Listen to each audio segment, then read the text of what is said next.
Israelite, Yehudi, Judahite, Judean, all these people, he mixed them all in the old Bible, mixed it all together into the word Jew.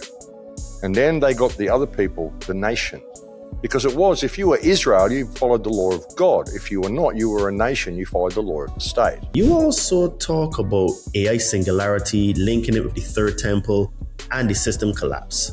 Why do you see the third temple as such a serious marker of where things may be heading? There's no reason for the United States to be in the Middle East anymore. I mean, if they don't have any bases, if Iran destroys all the US bases in the Middle East and they destroy Israel, then what's the point of the United States having any presence in the Middle East at all?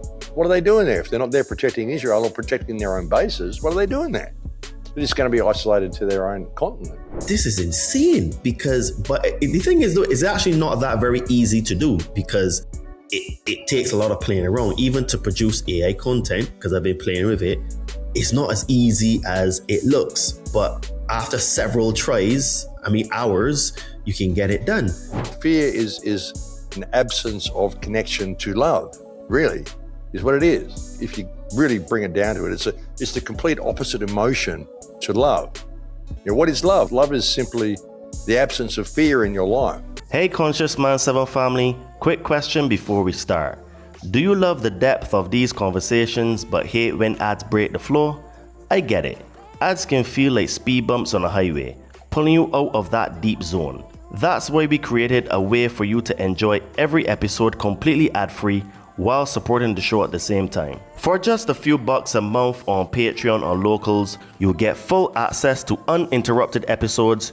You'll get direct access to me so you can ask me any questions that you have, some cool other perks like early releases, and you'll also help us keep bringing you the powerful conversations that mainstream platforms won't touch. The link is in the show notes. Join us there and be part of this movement. Ever look up and see those dull, grey skies streaked with chemtrails, and you feel your energy sink? You're not imagining it. Something in you knows the sky isn't supposed to look that way. But what if you could bring back the blue? What if there was a way to clear the air, inside you and above you? That's where the Chembo comes in. They create powerful orgonite, tools that generate orgone energy, the life force that helps neutralize EMFs from your mobile phone, your Wi-Fi, and even 5G. It's nature's way of restoring balance, bringing cleaner air, calmer energy, and deeper sleep. Every piece from the Chembo is handmade, from tactical tower busters to beautiful pyramids and jewelry, crafted with the precise ingredients to generate real orgone energy.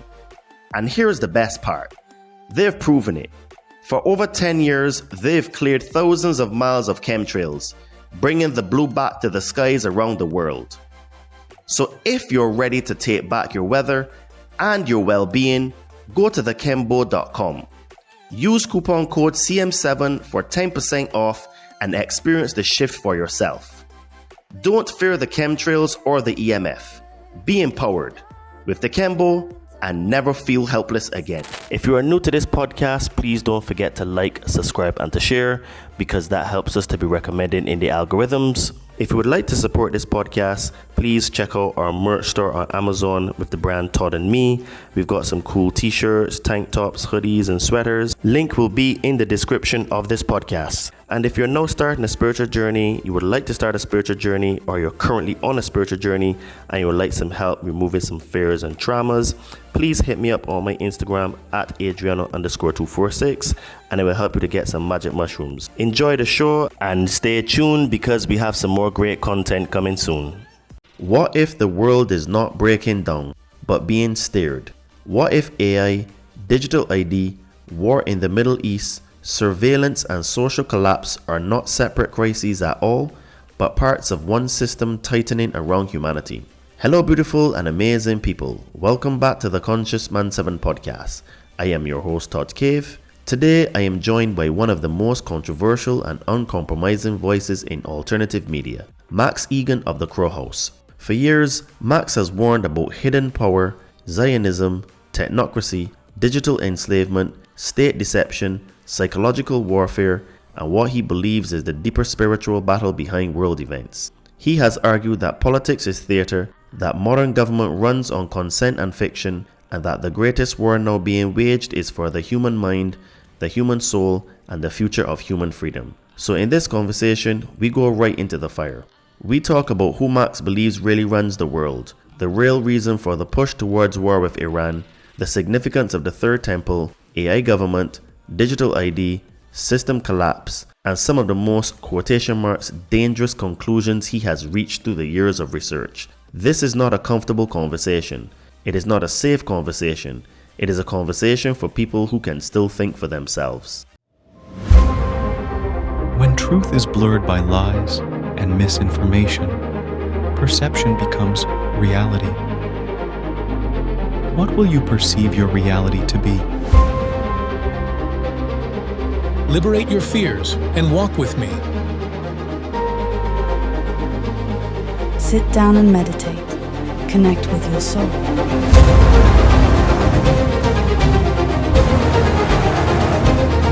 Be a monster, and then learn how to control it. You gotta be willing to do the work.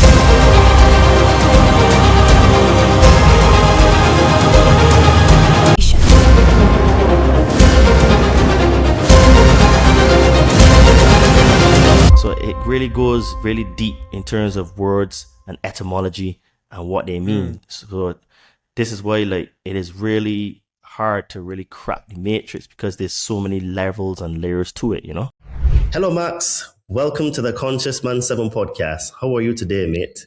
Nice to be here, brother. Really nice to come and connect with you. Yes, very much so. I'm really honored to have you because as we were chatting before recording, you were one of the first people that I heard about when I started to wake up back in the day. And the first thing that I heard was this thing called a straw man and legal fiction, all that kind of stuff. And I was like, what's all of this? Because I remember a friend had sent it to me.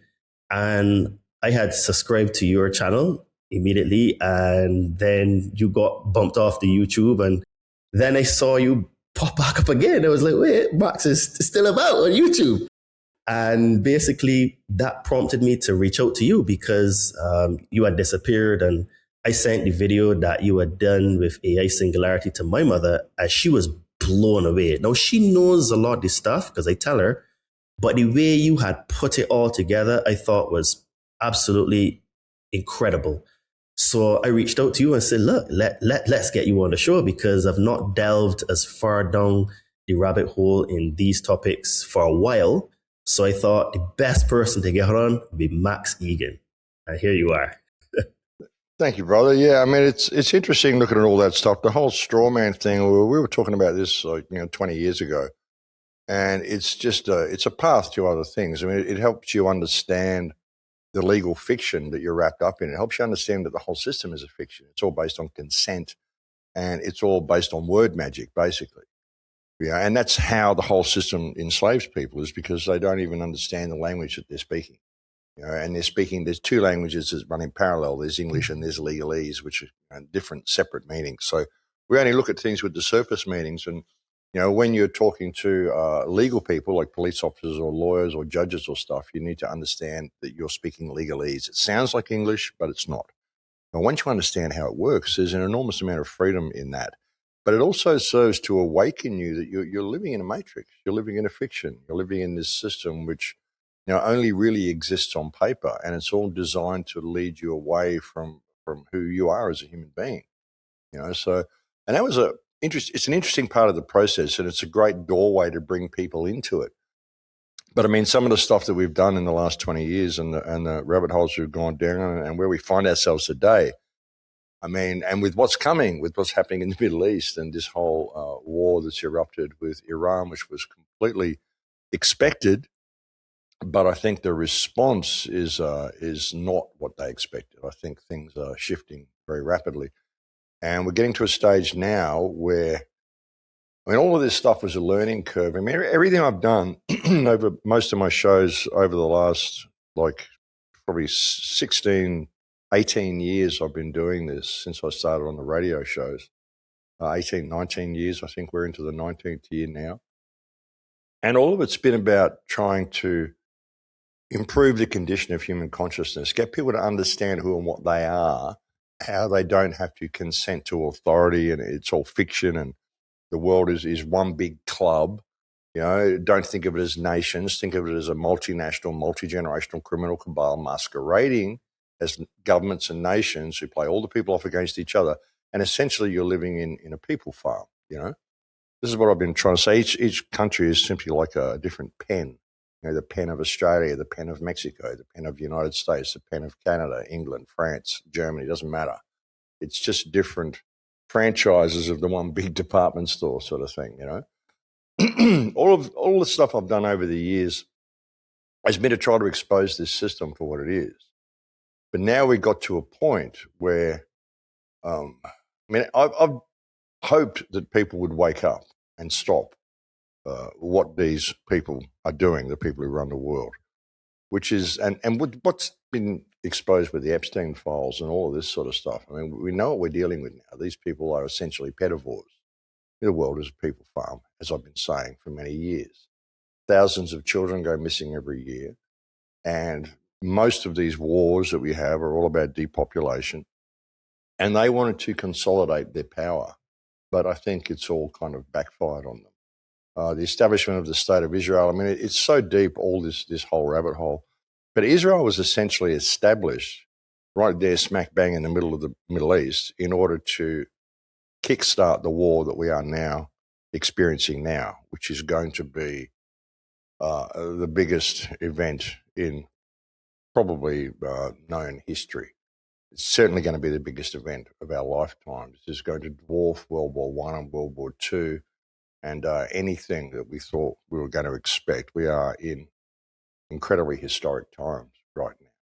And it's got to the point that, I mean, all this straw man stuff and all the things that you know, my whole mission over the last maybe 16, 18 years, 19 years on the radio, and before that, like since the 9/11 attacks, I really started speaking out publicly. So for the last 25 years, my mission has been to try to empower people and prepare them for this event that we are now in which all rules are gone, all rules are off. It's a new world that we are now entering into, and the most important thing people can do, as I've been saying for the last 20 years, is to redevelop their life skills.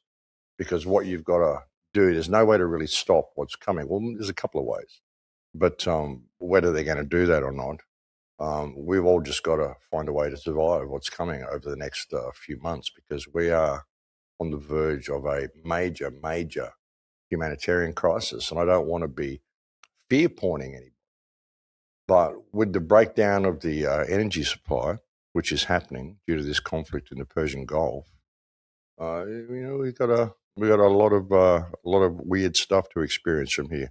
I mean, you've just seen in Cuba what they've done in Cuba. They've just lost electricity because the United States put an embargo on oil to Cuba, so there's no shipments of oil to Cuba, and the whole electrical grid's gone down. The whole country is in darkness at the moment, and so nothing works. None of the banking works. You can't get currency. Refrigerators don't work. Nothing that runs on electricity or oil works. And this is basically genocide in Cuba while they're busy with what's going on in Iran. So that just shows, it's almost like a little test case. That's what happens when you cut energy off, cut fuel off. And that's what's happening in the Persian Gulf. And a lot of people aren't paying attention to that. Pretty complicated sort of answer, but we've got so much to deal with. We're like literally in unprecedented times, Todd. We really are. There's so many things to look at, and there's this huge mosaic of reality at the moment that it's difficult to know where to pinpoint a topic for any sort of conversation, I know, and I'm going to do my best to try to steer it as well as I can, because I know that you, just like me, I can talk on one topic for several minutes, but I want to get the best sort of information out of you on this conversation. And so let's dive straight into it. So you've argued for years that politics is theater and visible governments are not where real power sits. So stripped right back, who do you believe really runs the world? Well, the world's run by our consent of bad behavior, really. The thing is, there's different factions that run this place. So if you can think of the Western governments, even with this war that's happening in Iran, I call this the war of the free world against the Epstein bloc, okay? because that's really what it is. Most Western governments are all controlled by Zionists. They're all controlled by these little guys with small hats who run around just destroying everything they can. And it's their basic religious fanaticism which is controlling our political reality and thereby our societies. You know, there's a certain mafia that exists within Judaism, and it's not all the Jews. It's a certain Kabbalistic mafia that exists that believes that they have to bring about, or they should work to bring about, the fulfillment of Judaic prophecies and bring about a situation where their Messiah will be able to return. And this needs to be done through war and cleansing and blah, blah, blah. They need to destroy Amalek. So everything that's happened in the last sort of 100 years, 200 years, all the wars, World War I, World War II, the toxins in our food, the chemtrails, there's so much stuff. It's all really about depopulation. And these are the people that are trying to do it. But ultimately, I mean, it's run by our consent of wrong behavior. This is what I've been saying to people for so long. You can point the finger at these guys and say, well, they're doing really bad things. Well, yeah, they are. Why do you go along with it? Why do you use their financial system? Why do you use their currency? Why do you buy their food? Why do you obey their laws? Why does anybody obey the laws of government? Now, we've just found out that all Western governments on earth torture, rape, and eat children. And what they wrote on paper that you're not allowed to do something, and you're going to comply with that, are you? Like, are you serious? You know, we know what these people are. So if people even see that and they go, well, that's terrible. We found out that Donald Trump he raped all these 13-year-olds, and we found out that Ellen DeGeneres is a cannibal, and all of our governments are doing all these terrible things, and all the stuff that's been exposed by the Epstein files. We found out all this stuff. Someone should fix it. But not me. I'm just going to sit here and still pay my taxes and do what I'm told and walk between the lines and do all this sort of stuff. That's the problem. That's the problem, is we don't believe in ourselves. You know, so who really is to blame, and who do we point the finger at? Well, you know, do you have a mirror? You know, because I've never complied with any of that sort of stuff. I mean, I've always operated with 1 foot in the system and 1 foot out. Sure, I got a passport, even though I know it's a fraud and I shouldn't have to have one. I've got one, because I don't want to have to try to argue my freedom through my whole life. I just want freedom of movement. So I'll put a registration plate on my car, and I'll get a driver's license so that I don't get pulled over by a brain-dead cop every 5 minutes and have to try to explain myself to a guy who, frankly, isn't mentally competent enough to understand. You know, you're going to spend your whole life arguing with the system. So I just don't do that. I have enough to be able to walk with 1 foot in the system and 1 foot out and just observe along the way. And I can just kind of slip between the cracks. And that's what people have to do. You know, so, I mean, that's who we point the finger at, brother. I mean, everything's been exposed now. You can point the finger at the Jews. They're doing terrible things. This cabal is doing terrible things to depopulate the world. They want to build their third temple in Israel and all that sort of stuff, which I think has, they've completely blown that opportunity, I think, by attacking Iran. People don't understand the significance of what this war in Iran is about, and what Iran's response is to this war, and just how prepared they are. And even if the world is run as one big club and everybody's involved in it, even Iran, all that condition has changed with the way they operated this attack on Iran. So I don't think people really understand. I mean, Iran is going to keep responding until every US base is gone from the Persian Gulf. They won't stop firing, and they won't stop fighting and responding until that happens. And they won't stop pounding Israel until Palestinians are free, basically.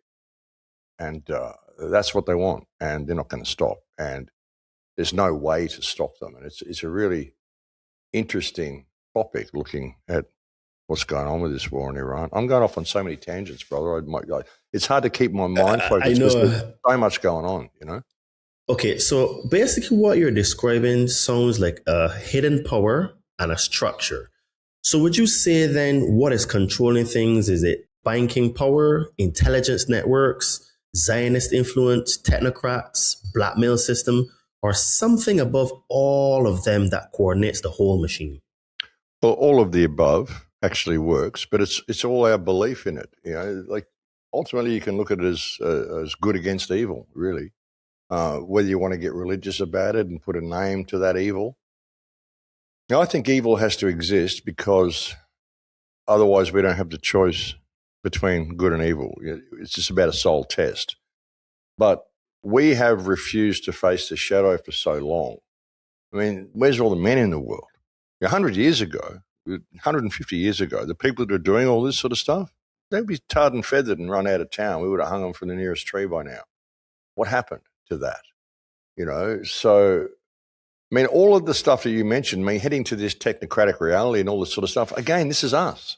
This is our willingness to give ourselves to the machine. It's our willingness to give ourselves to the computer, to get personal assistance on cell phones and carry these cell phones around to track our every move and geotrace us everywhere we go and listen to all of our conversations. I don't carry a cell phone with me anywhere I go. The only time I'm online is when I'm sitting in front of the computer at home. And all I do on this computer is research and put out videos and try to tell people to wake up to what's coming and wake up to what's happening. I don't use any social media really except X just to post this sort of stuff and to counteract the amount of propaganda on there. I'm not an Instagram person. All I post on, like I'm on Instagram, I'm on X, I'm on Gab, and all I post are links to my videos when I release them. That's all I do. So I use the internet as something to try to help wake people up. Sometimes I use it to buy airline tickets because it's expensive and difficult to go to a shop. And that's about it. I don't really buy anything online. I don't socialize online. I don't visit many websites unless there's information there that I need. So I don't use personal assistance. I've never used AI for anything. I've made a couple of pictures in Grok. That's about it. But I've never asked questions to AI. Everything you see online now, like even on X, someone posts something and they ask Grok, is this true? And Grok is fully programmed to support Israel and the whole Zionist cause. So you're not getting any information out of that. So, you look at it, it's us. We are the ones that are driving this whole mechanism, which is what all that original stuff about the straw man and everything was about. You're not a piece of paper. You're not a straw man. You are living flesh and blood. You are an expression of God. You are consciousness itself. All the people that are doing this to you are just people just like you. Why are you doing what you're told all the time? There's really only one law, which is do no harm. That's it, the law of God. And yet all the legislation they put in place does nothing but cause harm to you. So how is it law, And why would you allow these people to have control over you when you're not doing anything wrong? And they're just milking money out of you and taxes and all this sort of stuff. It's just crazy, starting wars, making you go to war and put on all these sigils and go out and get sacrificed and all the sorts of shit they do. Government has been the world's leading cause of death for a long time. And now we find out these are all pedophiles. They all rape and eat children. Get this into people's minds, what we're actually dealing with here. And all of this exists because we'll see this and we'll go, oh, that was terrible. I heard about what happened in the Epstein files. They eat children. What a terrible scandal. Scandal. This is a word that is used for politicians. A politician can commit the most heinous crime and people go, oh my God, what a scandal. No, it isn't a scandal. It's murder. It's a crime, It's programming in people's minds, brother. We could just break free of this whole system by acknowledging it's a fiction. These people are criminals and we don't actually have to do anything they say because even if they had any power at all, well, they kill, rape and eat children, okay? So I think they've foregoing that privilege. Like they don't really have the privilege to tell me what I can and can't do at this point. Thank you very much, We've got a law here written by the baby eaters and you're supposed to comply.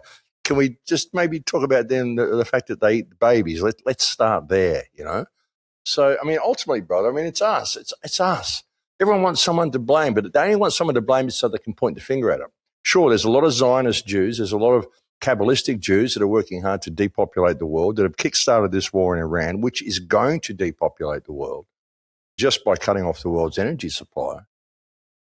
So, but, again, if that happens, well, what do? Do we blame them or do we blame us because we allowed them to do it? And ultimately, does that even matter who we blame? What we have to do is have our life skills and we have to know how to survive what's coming because there doesn't appear to be too many ways of stopping it. The only thing that's going to stop the the complete collapse of everything is if the United States admits they did the wrong thing and they capitulate to Iran's demands, because they are never going to defeat Iran. They simply don't have the military power to do it. Yeah, I completely agree. And, I agree with you to the point where it's like, I always forget that because I've had the journey that I have had, these things make so much sense to me. And I interact with a lot of people that are now starting to wake up. They send me questions and they ask me like, well, how can you say such a thing, Todd? Like, I was a Christian for all this time and this and that and third. And it's so difficult for them. And you repeatedly focus on Israel and Zionism in your recent work. So for the person now waking up, now hearing this guy, Max Igan, what is your strongest case and why you believe Zionism is central to the global control structure rather than just a regional political issue? Zionism is the concept that the Jews need a homeland. Basically, that's what it is. It flips it over and puts it forth the notion that Jews are a race and that they need a homeland. But it's not a race, it's a faith. I mean, there are people that are part of a genetic chain. You might question whether these are actually Khazarians or Jews or whatever. But you'll see black Jews, Chinese Jews, white Jews, Middle Eastern Jews, green Jews, pink Jews, doesn't matter. They all say they're the one race. It's kind of crazy. But anyway, Zionism is a mechanism that was put in place to say these people, the Jews, their homeland is Judea. But the whole concept of what Israel is, Israel, it isn't a place, it isn't a block of land. There was the Holy Land of Israel, which existed within Palestine, which was the Holy Land where the teachings of Israel were taught, the man Israel. And his teachings were that there is only one true God, that all the other stuff, there's only one God. That's what the man Israel believed, and that's the lands within Palestine where that doctrine was taught a couple of thousand years ago is the Holy Lands of Israel. It was never a country, it was never a place. Sure, you'll find remnants there of menorahs and stuff that they did because there were different religions there. The Jewish religion was there. Well, it wasn't even a Jewish religion, it was the Israelites were there, the people who followed the teachings of Israel, But the way it is, if you're someone who believes in one true God, then you are Israel. That's what Israel means. So when the Bible tells you need to defend Israel, they're saying you need to defend the belief in the one true God. But there's this group of people. King James changed the word. He changed Israelite, Yehudi, Judahite, Judean, all these people. He mixed them all in the old Bible, mixed it all together into the word Jew. And then they got the other people, the nations. Because it was, if you were Israel, you followed the law of God. If you were not, you were a nation, you followed the law of the state. So when King James inserted the word Jew and changed the word nation to Gentile, he gave the Yehudi, the Israelites, an ethnicity, the Jewish race, which doesn't really exist. And he separated them from the rest of the world with the Gentiles, the non-Jews, the non-chosen. Because the original Israelites were those people who chose God over the law of the state. Whereas when they flipped it and gave it an ethnicity, when King James did that, then they were able to say that the Jews, who were the Israelites, were actually God's chosen people, the people chosen by God, rather than the people who chose God, right? And the others were not a nation; they were goyim, they were Gentiles. So it was God's chosen people and the others, when really it was those people who chose God and those people who followed the law of the state. Back to the whole straw man thing. This is the origin of it all. It's got nothing to do with the fucking race of Jews owning this land. But when they created the word Jew, then they're able to say, well, we're a race and we come from this place, Judea. Okay, that's Jews come from Judea. You'll hear them say this all the fucking time. Right? So now they create this mechanism. They put it in place in the middle of the 1800s. They started all these color revolutions and all this sort of shit that led up to World War I and World War II, the Balfour Declaration, all this sort of stuff, because they want to claim this piece of land, because they want to create a war where the Christians and the Muslims kill each other off. So they get this little piece of land, which is right in the center of the Arab world. And they say, look, we've got a tiny little piece here where we come from. It's our homeland from thousands of years ago. We come here, ethnically cleanse everybody in the most brutal way possible and say, oh, we're just returning home. It's our chosen land, it was promised to us 3,000 years ago. And it wasn't. It simply said that Israel, the people who believe in God will have a place. It wasn't anything to do with you people who claim to be a race, right? So they put this in place right in the center of the Arab world. And then they say we're bitterly defending ourselves and we're not colonizers. Look how much of the land around us the Arabs own. Well, hang on, why are you smack bang in the middle of all that if you're not colonizers, And they've created this whole mechanism to create this whole scenario to put East against West. See, once Israel was installed in 1948 through Zionism, and it was the Zionists who brought about World War I, brought about World War II. All of the hardship that Germany suffered, all the people that died in those two wars were all the result of Zionism, all as a result of setting up a scenario where these people could claim Palestine because they've been kicked out of 109 countries 1,030 times over the last 2,000 years. They just got nowhere to live because they keep fucking up everywhere they go, right? So they created this whole state, the Palestinians or the Zionist state in the middle of the Arab world. Then around the same time, it was just after that, a couple of years after that, there was a democratic government in Iran, the government of Mossadegh. In 1953, 5 years after Israel was formed, the CIA ran a coup. There was an election in Iran. Mossadegh was overthrown. Mossadegh wanted to privatize the country's oil. It was time to renew the contracts with England and stuff. And he just didn't want to renew them. He said, no, we're going to keep the Iranian oil. We're going to give it to the Iranian people rather than British Petroleum controlling Iranians' oil, So they threw out England. So the CIA manufactured a coup in Iran in 1953, overthrew Mossadegh and imposed the Shah. The Shah of Iran, the Pahlavi family or whatever they are, the guy they want to put in now, his father was the Shah of Iran. And he was a brutal tyrant. He had a secret police called the Savak who were trained by CIA and Mossad. And there isn't a family in Iran who didn't suffer under the brutality of this regime. It was this family, the Pahlavi or whatever it is family, Pahlavi possibly family. I think so, yeah. They wanted to legalize child marriage and all that sort of stuff. You hear all this stuff about they marry children in Iran. This was the Pahlavi family who did all this. And when he was deposed and he fled Iran in 1975 or somewhere around there, he fled to England and he married a child when he got to England, to the United States. He went to the United States and married a child in the United States, yeah. Wow. So it was this family, the Shah's family, and he was a brutal dictator. So he got deposed around about 1975.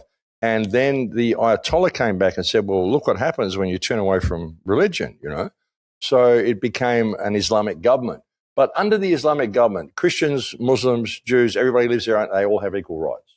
And there's no taxation, there's no usury, no interest on loans, anything like that. It's completely separate from the banking system. And women don't have to walk around in burqas. All this stuff you see, in Iran, it's just this desert and all the women are dressed in black and they got only their eyes shown. It's all bullshit. It's all bullshit. It's a progressive country like anybody else. You got Muslim women there who do that. But you've got Western women there who wear tights and got midriff showing, got their hair out. They got music playing in the boutiques at the mall. It's the same as any other country. Oh, you can't listen to music in Iran. You can't show your hair out. You can't do this. You can't do that. Oh, look, here's this woman who had her blonde hair showing and she's being arrested by the morality police. No, she's not. She was a freaking Mossad agent who was spying on people who was arrested. So you're not, all the story you're told is complete bullshit. But anyway, when the Ayatollah came back, and I am getting to the point here, it's just complex. But when the Ayatollah came back to Iran around about 1975, well, then a year later after that, King Faisal in Arabia was saying what Israel is doing to the Palestinians is disgraceful, blah, blah, blah. He was totally speaking out against the Palestinians. And he's saying, we're going to stop selling oil to the United States, and we're going to stop selling oil to you people if you're going to keep funding these Israeli Zionists in destroying the Palestinians. This is in 1976. So I think it was 1976, 75, 76, around there, maybe 73. I think 76. But then He's speaking totally out against Israel, so they overthrew him, and then they imposed the Saudi family, who are crypto Jews, and Arabia became Saudi Arabia. King Faisal was deposed because he was speaking out against the system. And then when the Saudi family came into Saudi Arabia, they introduced Wahhabism, which is an extremist form of Islam, where you had women walking around in black and burqas with their eyes showing. You had people being killed because they got raped. You had hands being cut off. You had heads being cut off. You had public executions, public hangings. All the stuff that made people hate Islam as being a violent, oppressive religion was all done in Saudi Arabia by the Wahhabis. And then all that blame was shifted over to Iran. It's the Iranian state. Iran proxies everywhere. All these beheadings, all Iran proxies. You know, ISIS, Al-Qaeda, all Iran proxies. ISIS is Israel's secret intelligence service. It's run by Israel. Al-Qaeda was run by the CIA. All of this is blamed as Iranian proxies, you know. Anybody defending themselves against Israeli aggression like Hezbollah or Yemen or any of these people who Iran rightly sends some arms to them so they can fight back, they're Iranian proxies, all this sort of shit. So Saudi Arabia was used to cook up this whole spectrum of Muslim extremism. The first books on extremist Islam were printed in Pensacola University in the United States and brought into the Afghan war when the Afghan fighters were trained that Russia isn't just attacking your country, they're attacking your faith. And they created that whole Al-Qaeda thing. The word Al-Qaeda simply means database. It means the database. That's what it means. These were all operatives who were trained by the CIA to fight the Russians. And then, you know, Osama bin Laden, Tim Osman was his CIA code name, blamed for the 9/11 attacks, all set up by Mossad. I mean, it's so complicated. The whole thing has been designed. All of these Muslim terror attacks are carried out by Mossad. There aren't no Muslim terror attacks. You know, it's all been run by Israel and by the Jews in order to create this whole spectrum of Muslim extremism to kickstart the war that we are now seeing now. But they have not really taken into account what Iran's response is, because Iran sat back and watched how Israel and the United States conducted itself in the Middle East. It watched how they took out Libya, watched how they took out Saddam Hussein in Iraq, watched what they've done to Syria, took out Assad, watch what they've done in Gaza as well. They take out the leaders and then it all turns to chaos. Iran has set up a system whereby if you take the leaders out, you basically switch the system on and it can't be stopped. There is no off switch because the leader is the off switch. The worst thing Israel could have done was to attack Iran the way they did, and the United States as well, and actually bomb the presidential palace and kill the Ayatollah, because he is the leader of the defense. And they took out the Ayatollah, and then they bombed the school, and they killed a lot of generals, because the school that the US bombed in Min, I think, in the village of Min, just outside of Tehran, this was a private school where most of the children of the leaders, the head politicians and generals and stuff, this is where their children went. So they took out the children of a lot of the leaders, and then they waited 40 minutes until the parents arrived to try to retrieve the bodies of their children, and then they bombed them again, hopefully to take out the leaders. So they killed the children in order to bait the leaders. It's sick, these people. But Iran saw what happened to the rest of the world, and it set up what's known as a mosaic defense system. And they knew years ago that they haven't got the military, they don't have the Air Force, they don't have the Navy, they don't have anything that would be needed to combat the United States and defend themselves against the United States or the Western world in a conventional war on the ground. So they set up a system of mosaic system where there are 31 different provinces in Iran. Each province has its own military leader who has his own arsenal, he has his own intelligence, he has his own complete network. And there is a sealed envelope that is there. And should war break out, then you open this sealed envelope and you do what it says in the envelope, and you don't stop until you hear from Central Command that it's time to stop. Otherwise, you keep going until the objectives are met. And the objectives are a complete withdrawal of all US bases from the Persian Gulf region, and regime change in Israel. They want to show that you must never, ever attack Iran again. And they want to, they will not stop responding until they've reached a position where Iran cannot be attacked the way it just was. Iran hasn't attacked another country in over 280 years. But what they've got in place, I mean, they've spent all their money for years and years building missiles. They have tens of thousands of missiles. And they have bunkers and they have tunnel systems and rail systems between these bunkers. And these bunkers exist underground, 500 to 600 meters underground. If nuclear weapons were real, which I doubt that they are, but even if they were, and they were to nuke every inch of Iran, these bunkers will still be operational. They are 500 meters below ground. They all contain hundreds and hundreds of ballistic missiles, some of them hypersonic missiles. And it's like even if Iran was killed, even if you killed everybody above ground in Iran, these bunkers, these missiles will still be firing. They come directly out of the desert floor. There are no silos, so you can't see where the missile sites are. They are all underground with tunnel systems, and there are these missiles can be set up at any number of thousands of locations, 31 different commanders over different provinces who are all going to fight to the death to preserve the Persian people and Persian autonomy. And they're not going to stop. The only way this war will stop is if the United States capitulates to their demands. And there's no way to shut this system off. They're just going to keep, they've been firing missiles, like 65 or 66 barrages of missiles they've fired so far at Israel every day. These missiles, barrages, like these waves of missiles, contain anywhere between 20 to 150 missiles per wave. Each missile contains anywhere from 20 to 80 warheads per missile. And they're just going to keep going until their demands are met. They put forth this ultimatum to the United States and said, this is what we want. We want complete withdrawal of the United States from all Persian Gulf region. We want regime change in Israel. We want all sanctions lifted against Iran immediately, and we want $500 billion in compensation for the 48 years of sanctions you've put on us if these demands are not met by April 10th, then we will allow Russian bases on our soil and Chinese bases on our soil. And the reason, I mean, Iran's got all these missiles. They can keep this up for 10 years, but honestly, they can keep this war going for 10 years. And what the Russians call this defense system is the dead hand defense system, because even if you kill everybody above ground in the country is still going to be defending itself against you. There's no way to turn this system off apart from a message from Central Command or the directives in the envelope are met, which is you withdraw completely, you surrender, you give us compensation, and we'll just take back Israel and we'll give it back to the Palestinian people. And that's what's happening. And I think this has backfired in their face. There is going to be no third temple. There is no way that the United States can defend themselves against this.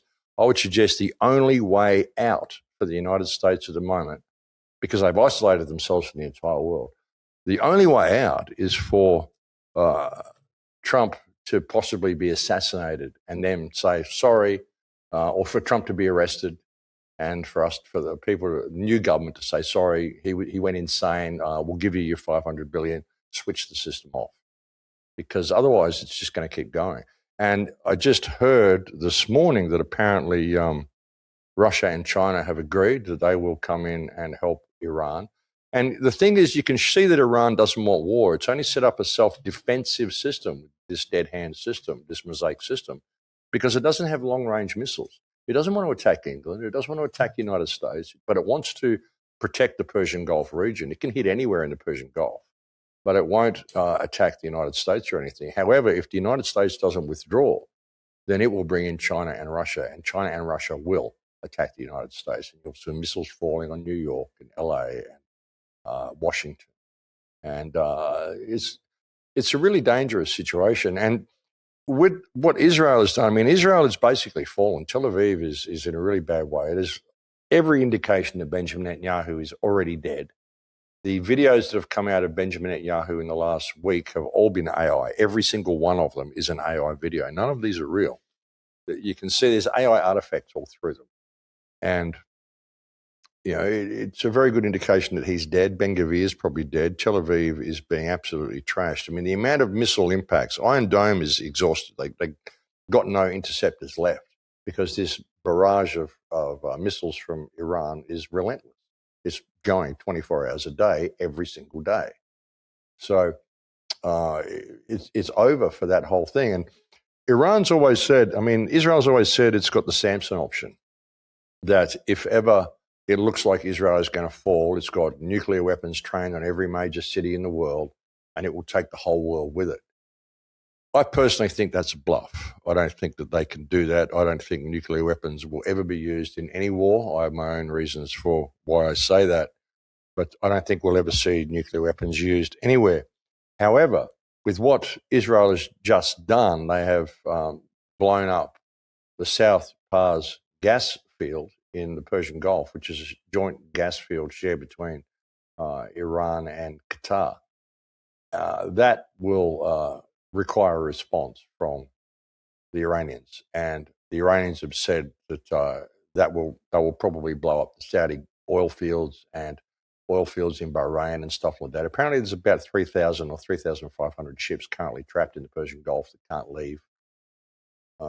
So we're going to see major food shortages. We're going to see major energy shortages. There's a lot of ships still sailing through, or allowed to sail through, not a lot are going, but I mean, Iran has said that it won't close the Straits of Hormuz.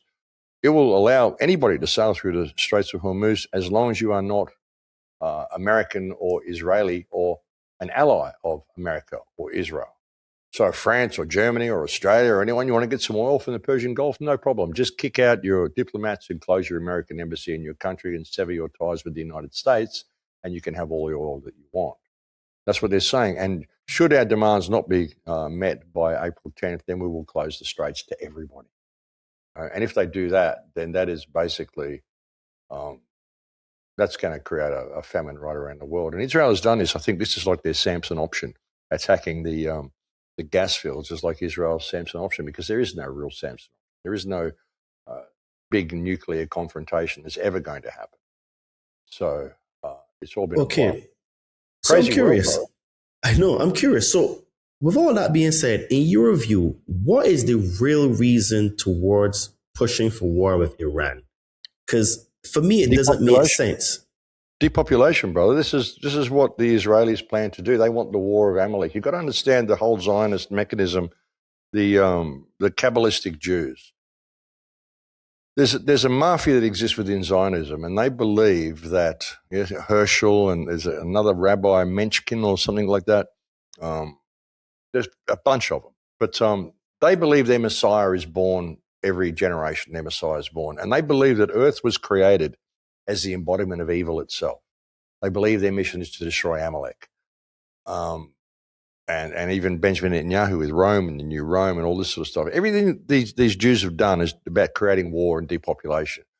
People go into these wars, sigils all over them, the military uniforms, they've got 5-pointed stars, they've got these gold wreaths and all this sort of stuff, red ribbons.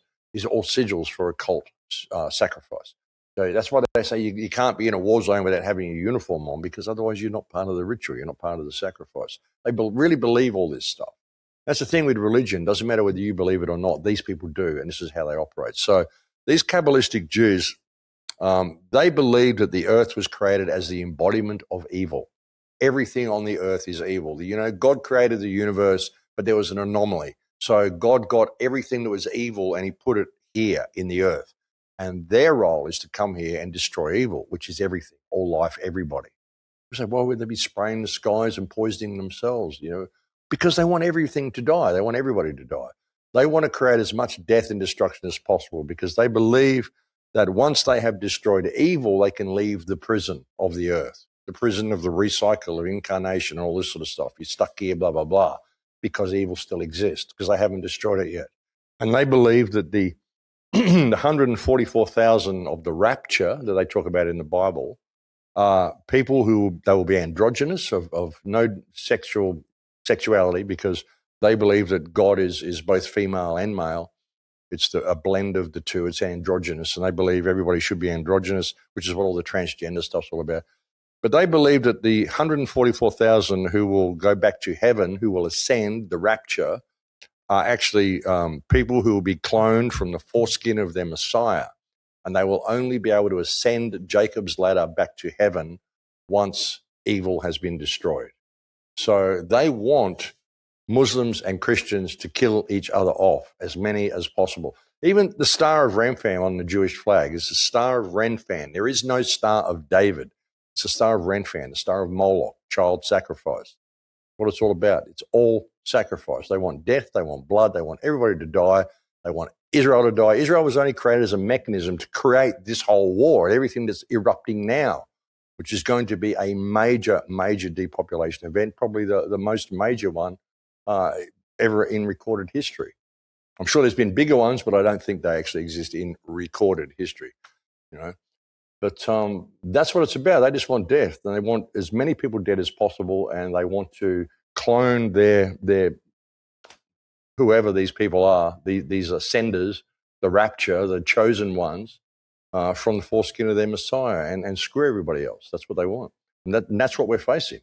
So, you know, people have to get it into their head. They want death. There is no real winner in any of this. They want death. They want everything dead. That's why the Israelis, when they go into the Palestinian lands and take over the Palestinians, they kill their sheep, they kill their goats, they kill their cats, their dogs, their chickens. They pull up their olive trees. They kill the grass. Not one blade of grass, not one living animal, not one dog, not one cat, not one goat. Nothing should be left of your enemy. That's the way they think. And everybody's the enemy. Anybody who isn't part of this chosen 144,000 is deemed as the enemy, and you are evil simply because you exist on earth, because the earth itself is the embodiment of evil. That's what they believe. That's what we're facing. Yeah, it's very much just like how the Sabbateans follow, because their ideology is that there's salvation through sin. And I think it's the 1600s. I think it was 1614 when Guy Sabbatean, he claimed he was the Messiah and he created this cult and stuff like that. And then that movement died, and then they were taken over by the Frankists. So now we have the Sabbatean Frankists, which is basically the group of people that you're describing here, which amalgamated the Frankist ideology and the Sabbatean salvation through sin. So you're right. They believe crazy. There was even one priest that I saw, or one rabbi saying that Isham or something like that. He said the easiest way to destroy Amalek, you've got to hate Amalek, and the easiest, you got to love Isham or whatever his name is. Some one of their guys. I can't remember. I usually get the name wrong, but Hasham maybe. He said the only way to love him, the easiest way to love him, is to hate what he hates. And he hates Amalek. So they're telling you that in order to love, you must first hate. You must really learn how to hate in order to love this guy. That's their mentality. How do you even define that, you know? I know, and this is the reason why everything is inverted, because nothing makes sense. Like, you know, boys can get children and girls can compete with boys and, you know, take off their breasts and say they're boys. So it's a whole mental gymnastics, you know what I mean? And a mental disease where basically salvation through sin, the more sin that I do, the more I will be saved, is basically their ideology. The inversion of everything, turn everything, because they believe that the earth itself is evil. So turn it all upside down. And the more you can pervert it, and the more pain you can cause, and the more suffering you can cause. They teach their kids to enjoy this stuff. See, one guy, I saw a post saying, like, it's not enough killing the Palestinians, we need to find more painful ways for them to die. You know, this is the way they think, you know, and the way they torture them and hold them in prison. They could have genocided the Palestinian people in a week if they wanted to, but they've stretched it out over 2.5 years. Move here, move there, move there, move there. And then we bomb you, and then we bomb you, and then we bomb you. And we just keep doing this because we want to draw every single last ounce of pain out of you. That's what they do. They enjoy it. You know, it's crazy. It's just sick. And this is what we're facing, brother. But ultimately, like I said, all of this sort of stuff, I mean, why does this all exist? It exists because we just go along with it. We just tolerate it. We see all this stuff. We say, oh, my God, it's a scandal. You know, that's not a freaking scandal, you know. And now we know that they all eat children. So like, you know, what are we doing as a race? It's all laid bare now. And I think they've done it all on purpose. They want you to see it because they're counting on no one standing up and actually calling it out. They're counting on you going, well, it's terrible that Donald Trump eats children, but I better do what it says on this piece of paper here because Donald Trump tells me it's the law. You know, it's crazy. It's crazy. I mean, and they're all involved. All of the governments of the world are involved in this. So what are we doing? You know, you can look at all of this stuff, and even the Sabbatean Frankists and all this sort of stuff. Yeah, this is how it all happened. This is how all these secret societies did it. But we know it now. So why are we still going along with it? This has been my question for the last 25 years, brother. You know, trying to get people to just see it. Well, okay, now I've shown you all this. Why do you still go along with it? Because I don't, and I haven't ever. And I got kicked out of my high school for arguing with my teachers like 50 years ago. And I just bounced around the world ever since, and I'm still out of jail. So it works, you know. I think that the interview that G. Edward Griffin did with Yuri Bezmenov encapsulates very well why this is the situation, because the demoralization, the normalization, and now the chaos that is happening is all to slow step us to their agenda, which is this complete inversion, and I think it's just the destruction of the human spirit and removing the soul from humans. And so it puts me right on to my next question. You also talk about AI singularity, linking it with the third temple and the system collapse. Why do you see the third temple as such a serious marker of where things may be heading? Well, it's like everything I just said before about the destruction of Amalek and ascending Jacob's ladder and all this sort of stuff. They believe their Messiah is born every generation, and they, according to their books, the final day for the anointing of their Mosaic, their Messiah, is October 2nd, 2027, according to their book. So this is why they've really kickstart this war. Now, one of the things they're really hoping to happen, which I would suggest they're going to stage themselves, is they want the Al-Aqsa Mosque destroyed on the Temple Mount so they can build their third temple. They want it destroyed. They want to be able to blame Iran for destroying it. There's been a couple of videos I've seen and a couple of reports. I saw one this morning, actually, of smoke rising near Al-Aqsa Mosque, saying this is the remnants of a missile attack. Well, actually, no, it looks like someone just let off a smoke bomb. It doesn't look like a missile attack at all. But it puts that seed in people's minds that Iran is hitting really close to the mosque. They want to destroy the mosque and blame it on Iran, because if Israel destroys the mosque, then the whole Arab world is going to turn on them. So if they can get it to look like the Iranians destroyed the mosque, then they can get the Arab world to actually turn on Iran, which is what they're hoping to do. But most of the Arab world is run by crypto Jews anyway. And that's their plan. So that's why they've kickstarted this war. One of the reasons they really need as many people to die as possible between now and 2027, because they need to have destroyed Amalek in order to anoint their new Messiah.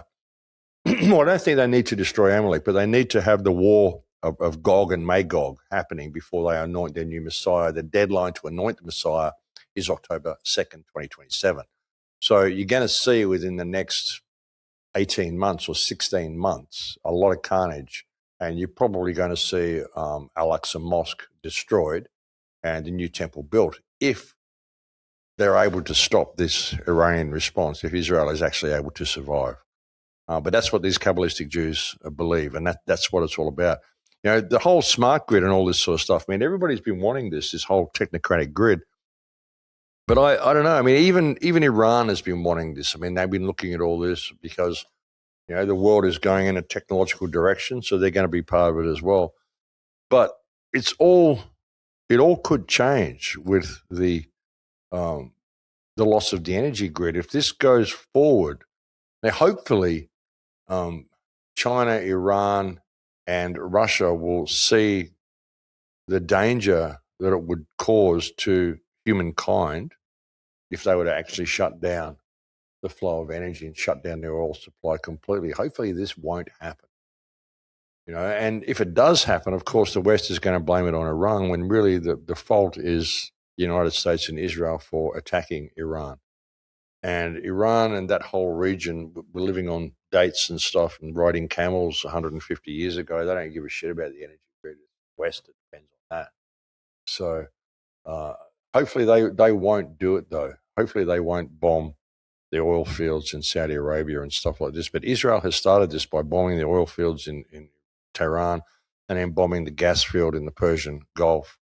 I mean, they've done this in order to make this a war of energy infrastructure, because I believe, like I said, this is Israel's Samson option. So that's the wild card in all this. So with the smart grid and all the stuff they want to do, it's going to really depend on what happens in the Persian Gulf. And if it does go the way they want, then sure, they're going to want the smart grid to run everything and be able to track and trace everybody. But we are in a situation now where, even talking about the smart grid, I mean, like I said, I really don't think, with all of their plans to create all this sort of stuff, like this World War III, Herschel had this plan for years. I really don't think that they counted on Iran's response. I mean, Iran, sure, it wants to be part of the whole world order, technologically advanced and all this sort of stuff. And it's, the only reason it's been held back is because of US sanctions. But with this whole, there's no banking system. Like, there's no Rothschild bank in Iran. There's no usury in Iran. You don't pay tax in Iran. You don't pay interest on loans in Iran. It's the same as Dubai. Why all the influencers go to Dubai, because it's all tax-free. There's no income tax or any of that sort of stuff. These sorts of things are seen as abominations in the Arab world, the legitimate Islamic world, which is actually a good thing, because these are abominations. But so I don't think Israel is really the player that they thought it is going to be. It's not just going to roll over the way all the other countries did. You can't just take out the leadership and bomb the planes and bomb the ships and think, okay, we've won the war. You've got nothing to fight back with. No, they've got this dead man switch, which is now operating. And I think this changes everything, because if this shuts down the world energy grid, which it absolutely has the potential of doing, if they don't do something quickly, like replace the US government and surrender and apologize. And the United States is never going to want to do that, because they believe they're the United States and they don't want to be humiliated. Well, they might be able to get out of that by saying, well, Trump went mad, so we had to do this and we're sorry, we didn't mean it, rah, rah, rah. But I mean, even the Iranians are now calling them the pedophile bloc, the Epstein bloc. The Iranians are saying all Western governments are all involved in Epstein. So we're just not backing down, because you're all pedophiles, you're all criminals. We don't care anymore. And I think this is a wild card for the whole thing, and it's going to change everything. And the smart grid depends on servers. It depends on the internet. It depends on a lot of stuff. If there's no energy to run that, and a few strategic blasts like in Silicon Valley and a few places in the United States and a couple of servers in Europe, and suddenly there is no internet. It means there is no smart grid. And if that was to all shut down, I mean, most people on Earth would not know how to function without a cell phone. They wouldn't know how to function without the internet, without communication. Kids have grown up and this is their whole life. The internet's been there ever since. I mean, I remember when it was invented. I remember when there were no cell phones, So I'm fine. I can build a shelter. I can get by. I know how to do stuff. Well, the kids these days, they don't even know how to plant a seed. I was watching a documentary and I saw that there was a kid. He had a college degree and he needed to watch an instruction video on how to operate a tape measure because he wanted to get a job at a hardware store. I mean, this is the mentality of the human race. So, see, everything, and it's weird for me because I've been talking about this stuff coming online for so many years. The smart grid, the danger of the smart grid, 6G, all that sort of shit. And even the deep state, everyone talking about Trump's going to take down the deep state.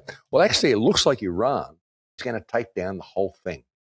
So we may not even have smart grid. We may not even have the internet in 6 months' time.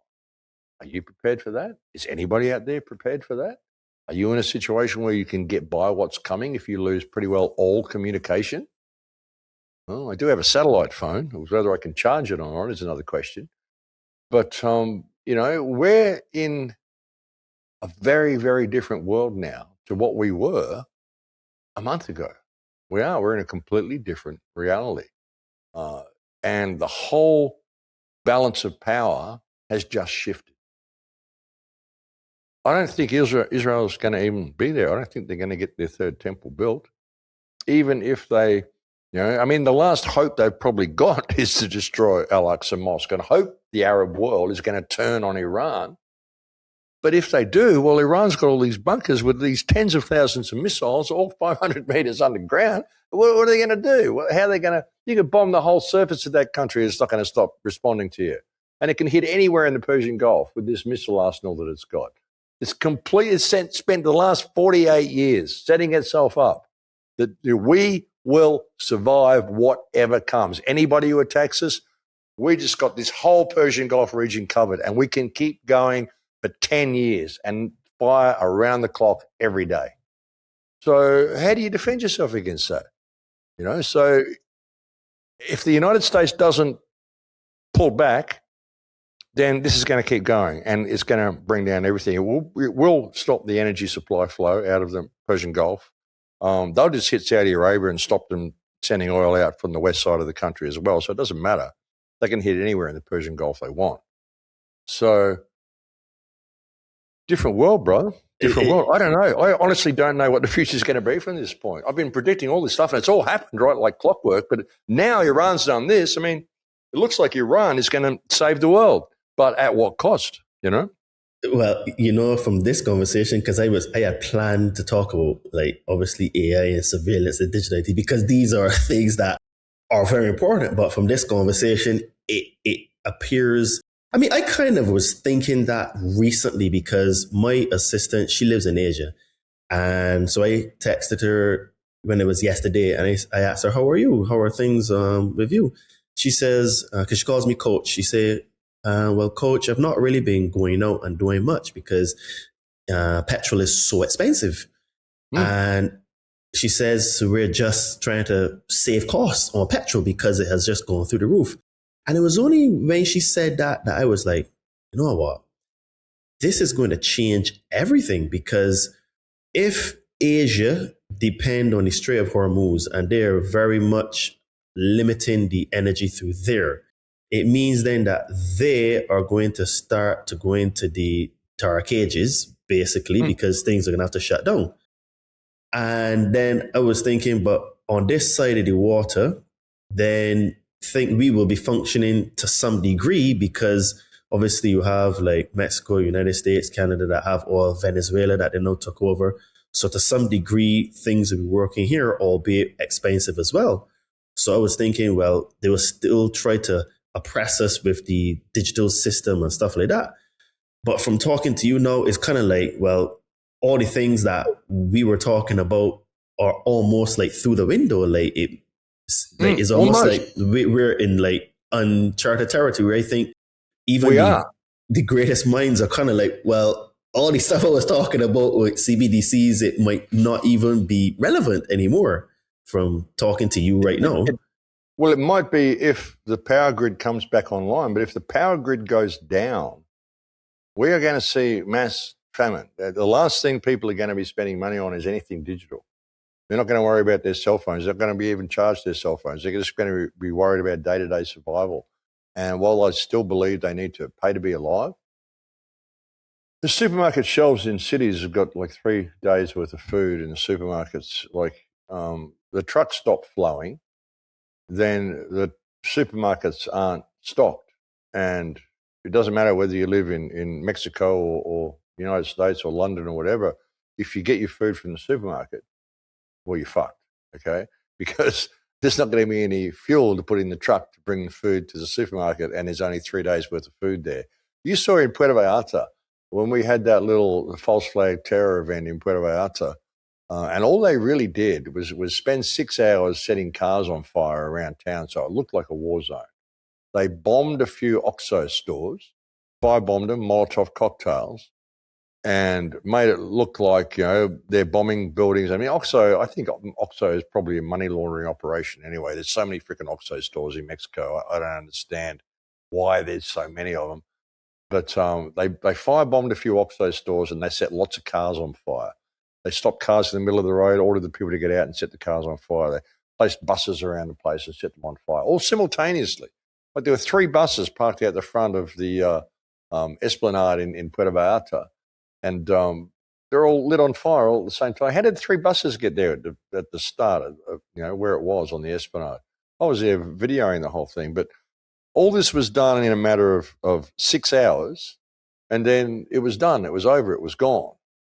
So, and I was making a point with this, and I completely forgot what the point was. What was the question you asked me before I got onto that? Well, no, I was thinking but I have a strange feeling that somehow this whole thing is going to resolve, because the goal, I think, is to steal human consciousness. And if they allow, because there's a hidden hand that controls everything. And I just get the feeling that they will not allow something like this to stop them from stealing our consciousness and to keep sucking our energy. Because if everything goes down, then, well, it is basically you burn down the entire system. So all their work would have been for nothing.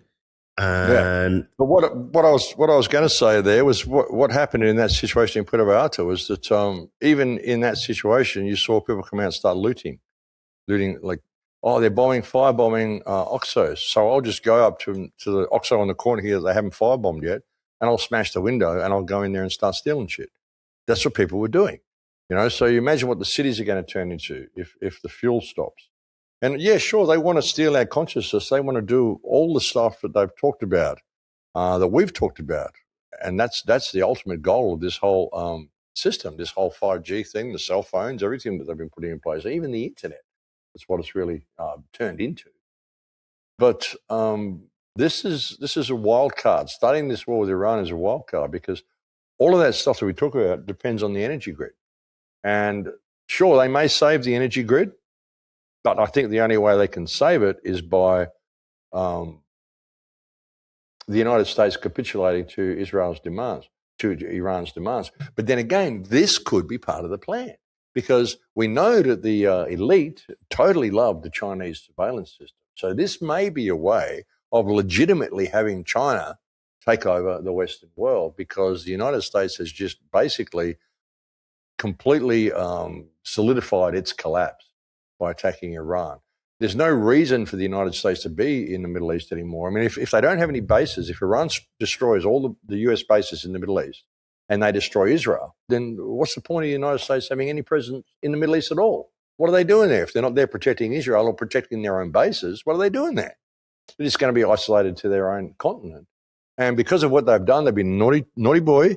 You went out there and you collapsed the world economy. All these people who died, all this stuff happened because of you. So we need to have China come in. We need to bring this whole AI system in place. And now we can save you all. And this is how we're going to stop this terrible American demon. There's that opportunity as well. And that could be exactly what's happening. I mean, they've got to create a scenario where they take over the world in a way that's believable. But again, it's going to depend on Iran, whether Iran is truly a wild card in this or not. The fact that it's bringing China and Russia in may be what flicks the off switch for it, but the off switch is only going to happen if the US bases are completely withdrawn. They've kind of created a situation where the United States has to back down and relinquish its role as a world superpower, or the entire world economy is going to collapse. And they'll try to blame Iran for it, but they can't really, because they're the ones who did it. So that could be the play as well, Very interesting theory, and I never even thought about that, because it neither did I until then. You look at all this and I go, hang on, I can see this looming in the background. So, yeah, awesome. So guys, we can take a very short break here to say, if this conversation is putting words to things that you have felt for a long time, but never heard it laid out so clearly, support this episode now. Give it a like, comment with the point you think most people still refuse to see, and share this with one person in your circle who is ready for a deeper conversation than the mainstream will ever allow. This is how independent conversations spread. This is how taboo topics travel. And this is how the Conscious Man 7 podcast grows. Also, follow us on Instagram at Adriano_246, at the Conscious Man 7 podcast, or Todd Cave on Facebook to see what we get up to during the week, to see how I merge fitness, consciousness and spirituality to help people not only get into shape, but also to level up in other areas of their life. Also, don't forget to check out the sponsor of our show, The Kembo, at thekembo.com, to get yourself some orgonite pyramids, tower busters, and jewelry, which create orgo energy, which is the life source energy that neutralizes the nasty EMF waves that we're constantly bombarded with. Use coupon code CM7 to get 10% off your order. Now back to Max. Now, let's dive in a little bit into the AI and digital ID, because I think that's an interesting theory you just brought up on if this may be a way to bring China in the picture to take over. And we know that if they take over, it's all technology, all surveillance, and they will push for all these things. So you repeatedly warn about AI government. When you say that, what do you mean exactly? Machines replacing leaders or human beings surrendering decision-making to systems they no longer understand? It will be human beings surrendering to systems. If it all runs on social credit points and carbon credit points, and you can buy stuff in England now, if you go to a store and buy a packet of whatever, it'll have, this is like 3% of your daily carbon allowance on the packet, So they're putting this in people's minds already. So it'll be based on carbon allowance, carbon points, and social credit points. If you've been criticizing the government, speaking about Israel too much or whoever's going to control things after this. But if you're criticizing the government too much, questioning the media too much, then you're spreading disinformation, which is socially damaging and may lead to death because people may do the wrong things. So you obviously go down on social credit points. And once you get below a certain level of carbon credit points, then you won't be able to buy steak or drive your car or anything like that. Once you get down below a certain level of social credit points, the AI will have already determined what your punishment should be, what your rehabilitation should be. And they will simply alert the police that you're at this level. There won't be any need for a court system. There won't be any need for judges or lawyers or anything like that. You won't even really need government except a figurehead, someone to get up there and give you pep talks like Donald Trump or whatever. They might have a little bit of a cabinet, the Ministry of War, the Ministry of this, the Ministry of that. But it's all illusion. It won't matter. It'll be AI that decides everything. And of course, because we've seen how corrupt the system is, we've seen they all eat children and all this stuff, the Epstein files, they released all this stuff for a reason. And they want you to see how corrupt the system is so that you'll think, well, it's just obviously so ridiculously corrupt, so evil, like from the ground up, that there's no way it can possibly be repaired. Obviously, politicians can never be trusted again. The only hope for humanity's survival at all is to introduce AI government, whereby everyone will be measured by their behavior, which they already do in China. So this is the way it's going to go. And the standard of living in China is very, very high. It's very far more advanced than most Western countries. But everybody is very well behaved because they know that if they don't be that way, then they will be penalised. There's thousands of people, tens of thousands of people who aren't allowed to travel on public transport, catch flights, all that sort of stuff, because they've criticised the government. So that's the sort of system they want to put in place with it. It's complete control. If you get below a certain level on social credit points, you'll find your electric car won't start because it'll all be biometrics. This is where cryptocurrency and stuff falls down as well. I mean, as much as I love these alternate currencies, if it all becomes AI based and it's all biometrically based, and obviously there's terrorists and there's terrible people, and we can't have children being abused and logging online when they're underage and all sorts of stuff. So we need to have facial recognition and biometrics to keep everybody safe.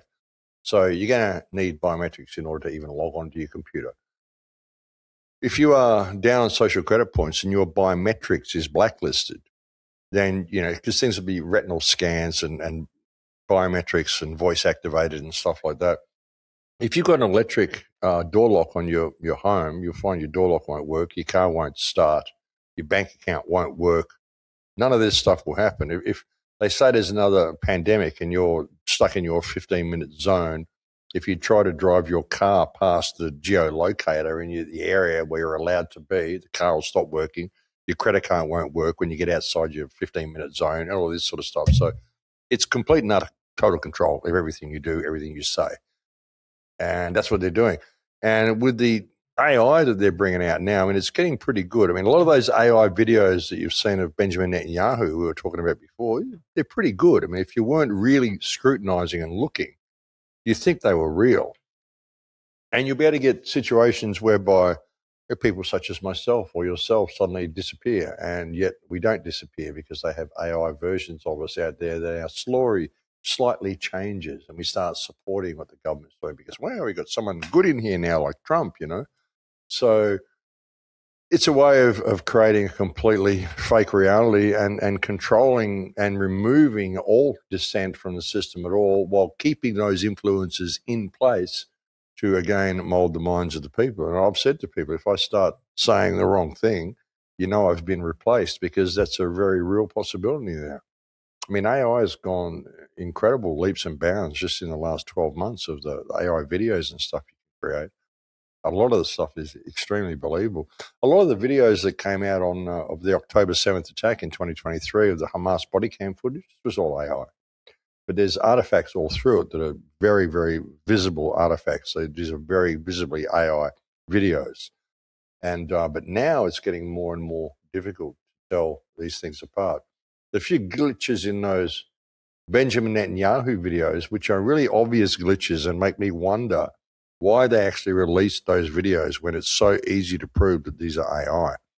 You know, it would appear they want you to know that Benjamin Netanyahu's dead, which makes me question whether he is actually really dead or whether he just disappeared and threw Trump under the bus, and whether then they will now pretend to assassinate Donald Trump, and then he'll take off, and then they can say, well, we're sorry and we'll capitulate, and then this whole Chinese AI system comes online. Israel's gone, America loses its place as the world superpower. That could be what's happening as well. Crazy times, man, really crazy times. Or it could just all turn to shit. You know, they could just close the rates down and all food drops and there's a mass die-off. I mean, you just don't know. And then after the mass die-off, they'll bring out this whole smart grid, because it would be probably very much in their favour to kill off a few million people in the process. They could maybe kill off a couple of billion, get the world back down to 500 million the way they want, and then roll out their smart grid. Who knows? That could be the way they're going to play it as well. It's true. So the fake reality that you were talking about just now, it involves digital ID and CBDC, what you call the holy grail of human slavery. Why is digital identity, in your view, the final trap? Well, it's like everything I just said. Once they've got your biometrics there, then they can control everything you do. They can lock you out of the system by simply pushing a key on a keyboard. Or they can just name you as a person of interest. They can biometrically blacklist you from going online, which means they can blacklist you from access to everything. They're creating a digital barrier between you and your access to the abundance of the earth, whereby you need a digital driver's license, you need a digital ID to start your car, to go online. They removed all communications. Like, there's no phone boxes or stuff anywhere anymore. You've got to have a smartphone. You've got to be online to do anything.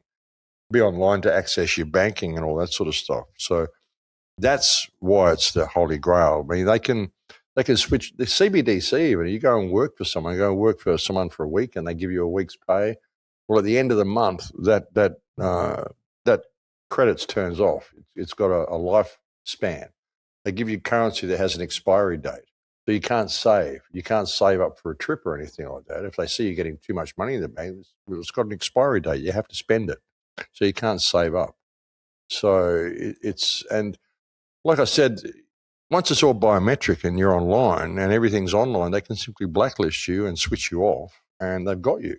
And we're getting to the point now that not only can they get you, they can actually even replace you with someone else. So I could be sitting here having an interview and thinking I'm actually talking to Todd Cave, and I'm not. You know, so that's kind of freaky, man. That is the holy grail of digital slavery. It's absolutely the total control of everything it means to be human if you succumb to the digital ID. You know what you said is funny, scary, and true at the same time, because I joked with my sister and I said to her, if I were ever to be cloned, and we know they have the technology to do that, I said that obviously because the way I interact with her, she would know if it's really me or a clone. And that's because obviously she's my sister and she, has raised up with me. But what you're saying is true, because they could literally take me out, take you out, put in the clone, put in some new software, and you'll be speaking completely different things. And this Well, is they what don't you even have. have. They don't even have to create the clone, brother. They just do it digitally. Yeah. This AI. It's Yeah. actually, that's true. It's Yeah. true. I mean, you've seen the stuff you can do now. You can you can go into those programs where you can map your face, and then you can map, Bill Clinton or whoever with you, and you can get a photograph of Bill Clinton, and you can sit there and start saying stuff. You can load Bill Clinton's voice into the app, so it'll be using his voice, and it'll be your words and your facial expressions. You can smile and lift your hands and shake your head and grin, and and it's all him doing. You've seen this. This has been Yeah, around yeah. for 3 or 4 years. Imagine what it's Yep. like now.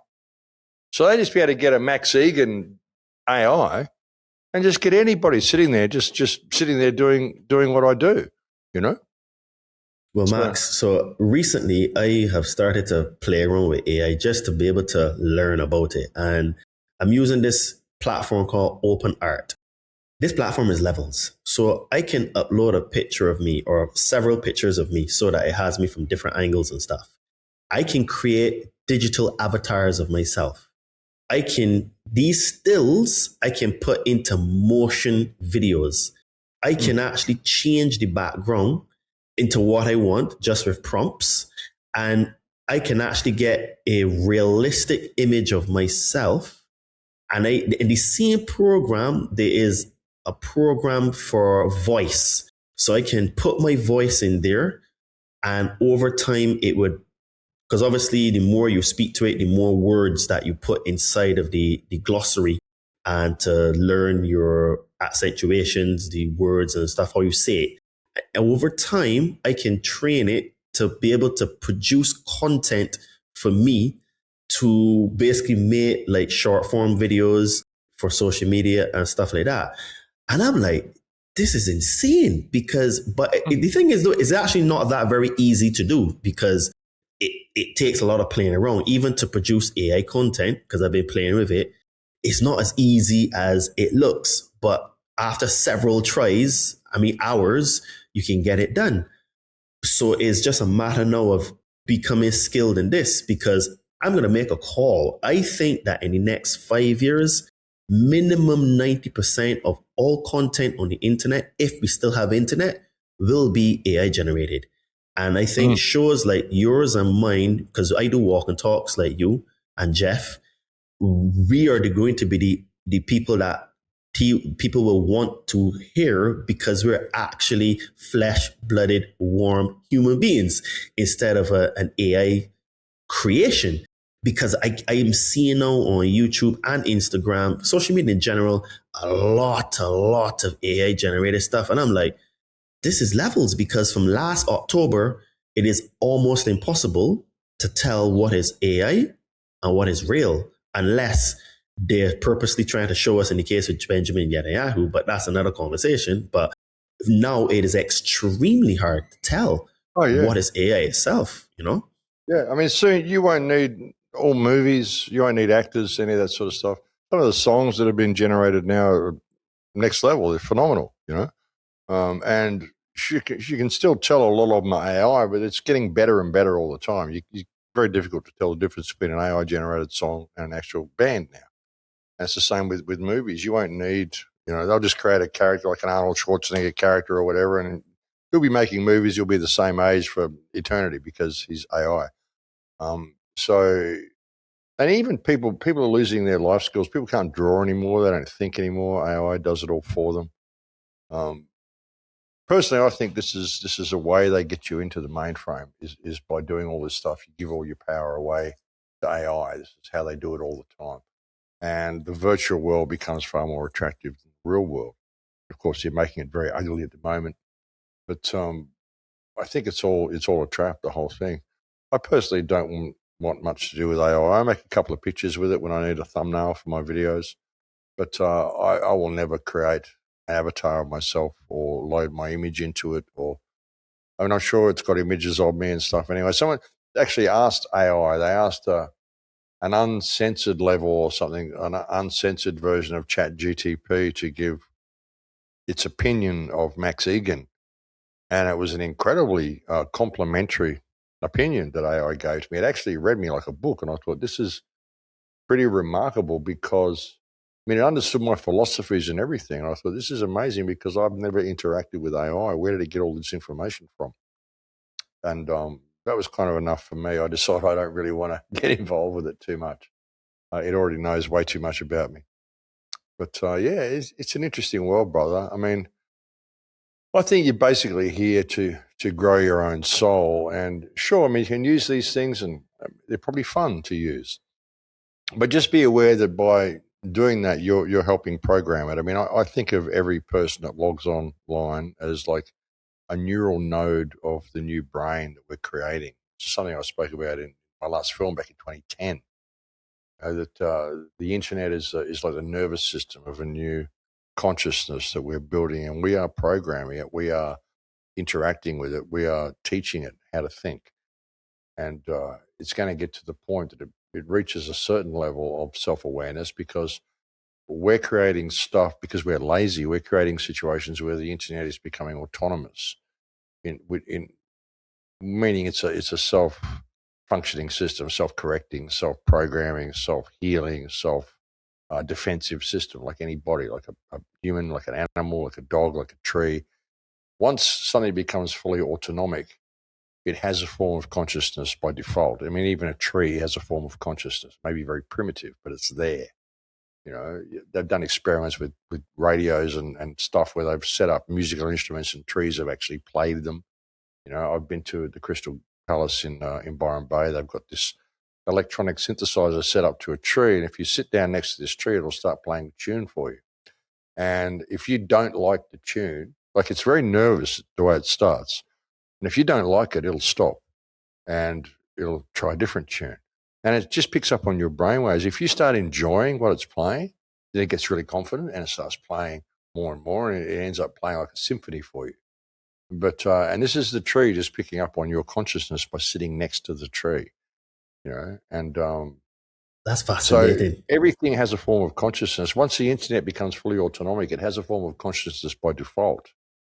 And if we get to the point where we realize once we've lost control of the internet and it decides what hackers decide to try to regain control of it, then it will just see humans as the threat. It'll lock us all out.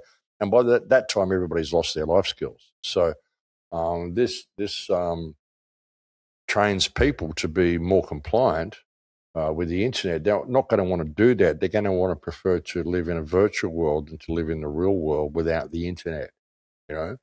So that's the trap that we're facing through all this. And that I think is one of the ultimate goals.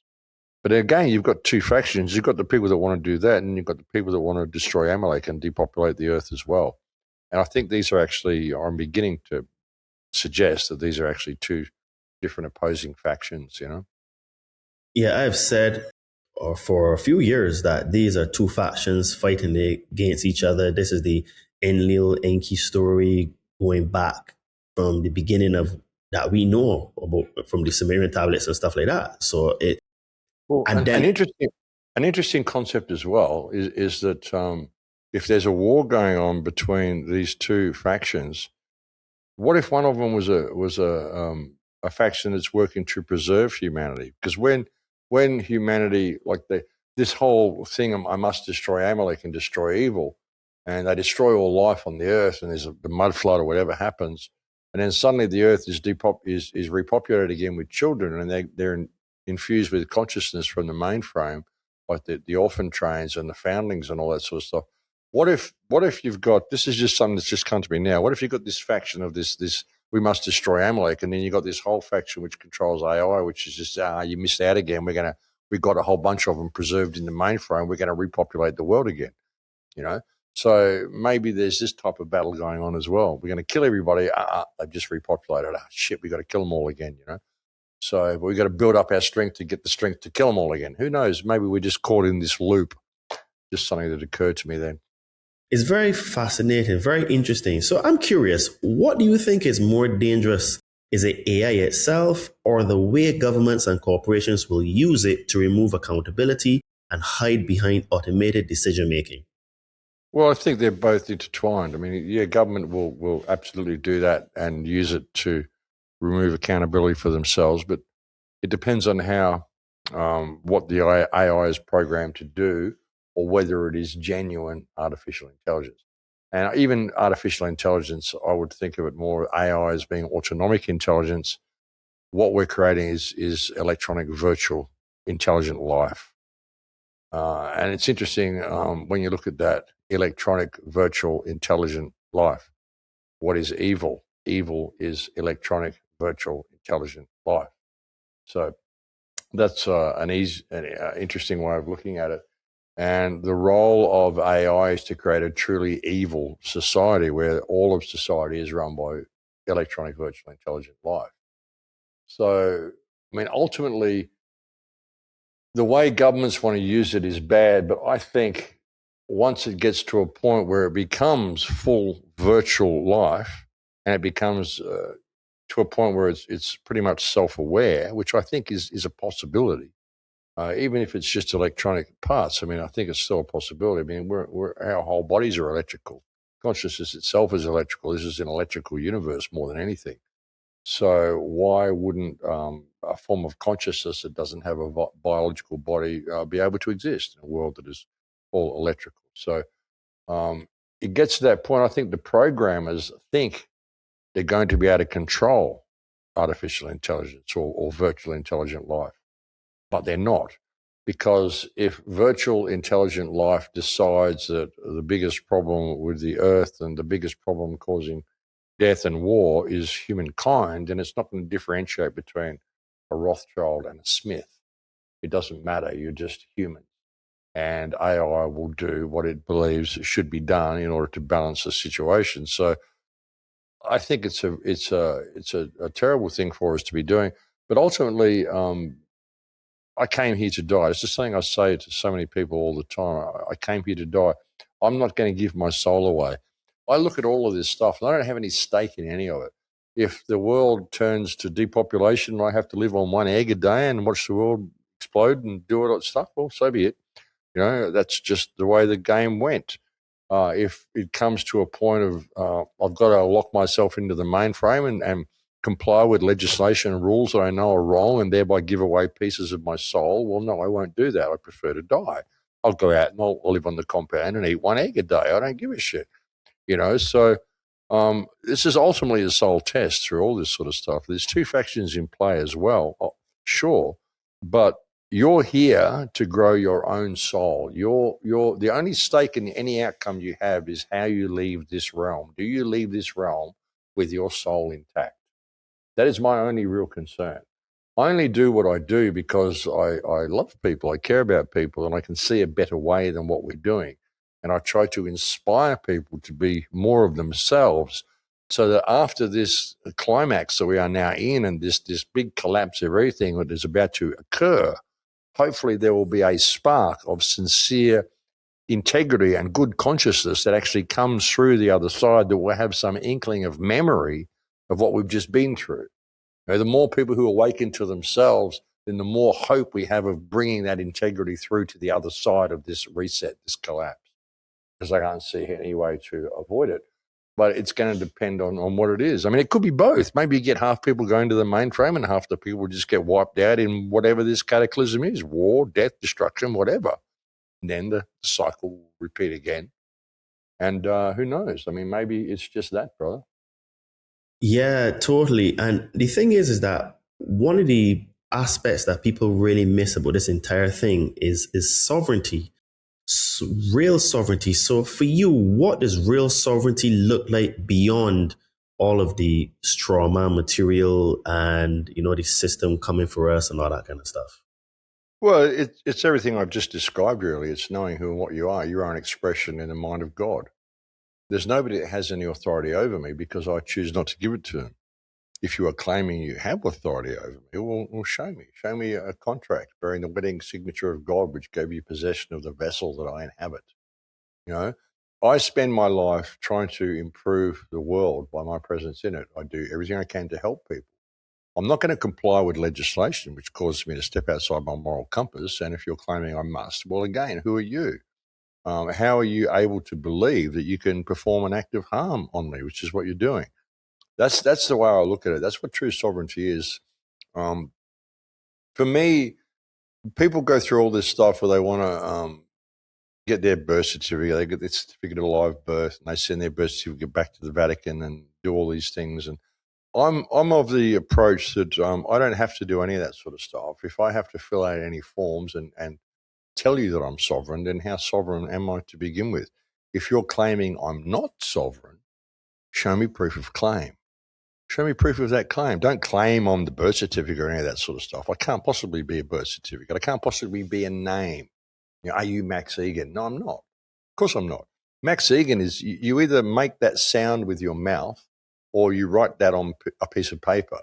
I'm neither a scribble on a piece of paper or a sound that you make with your mouth. Max Igan is a calling that I will answer to, but I'm not the name. So it doesn't matter about any of that birth certificate stuff. It doesn't matter about any contracts you believe I have with government, because contracts require full disclosure. There isn't any in any of it. So there's no contract we ever made with the government that's valid.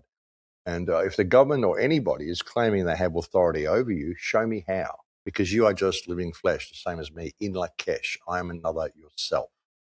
That's my whole approach to sovereignty. I am sovereign. If you're claiming I'm not, show me proof of claim. I don't need to go and fight the system. I don't know the stuff I know because I want to go and argue with lawyers or, prove myself in court. If I have to go into a court any time, I just go in there as me and I talk to the judge as the guy sitting at the desk. Obviously, there's been a problem. You've brought me in here, and obviously there's some form of confusion.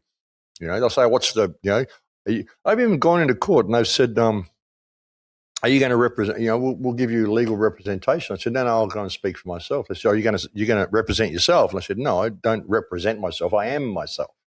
I don't need to represent myself. What does that even mean? So, and they say, well, the judge's name is the Honourable Peter Harvey. You've got to call him Your Honour. And I say, I'll walk in there and say, hey, Peter, I'm here regarding that matter. And I'll talk to him as Peter. He's just a guy, same as me. Why do I have to call him Your Honour? What am I fucking honouring? And why is he sitting there in his black robe and all his freaking shit?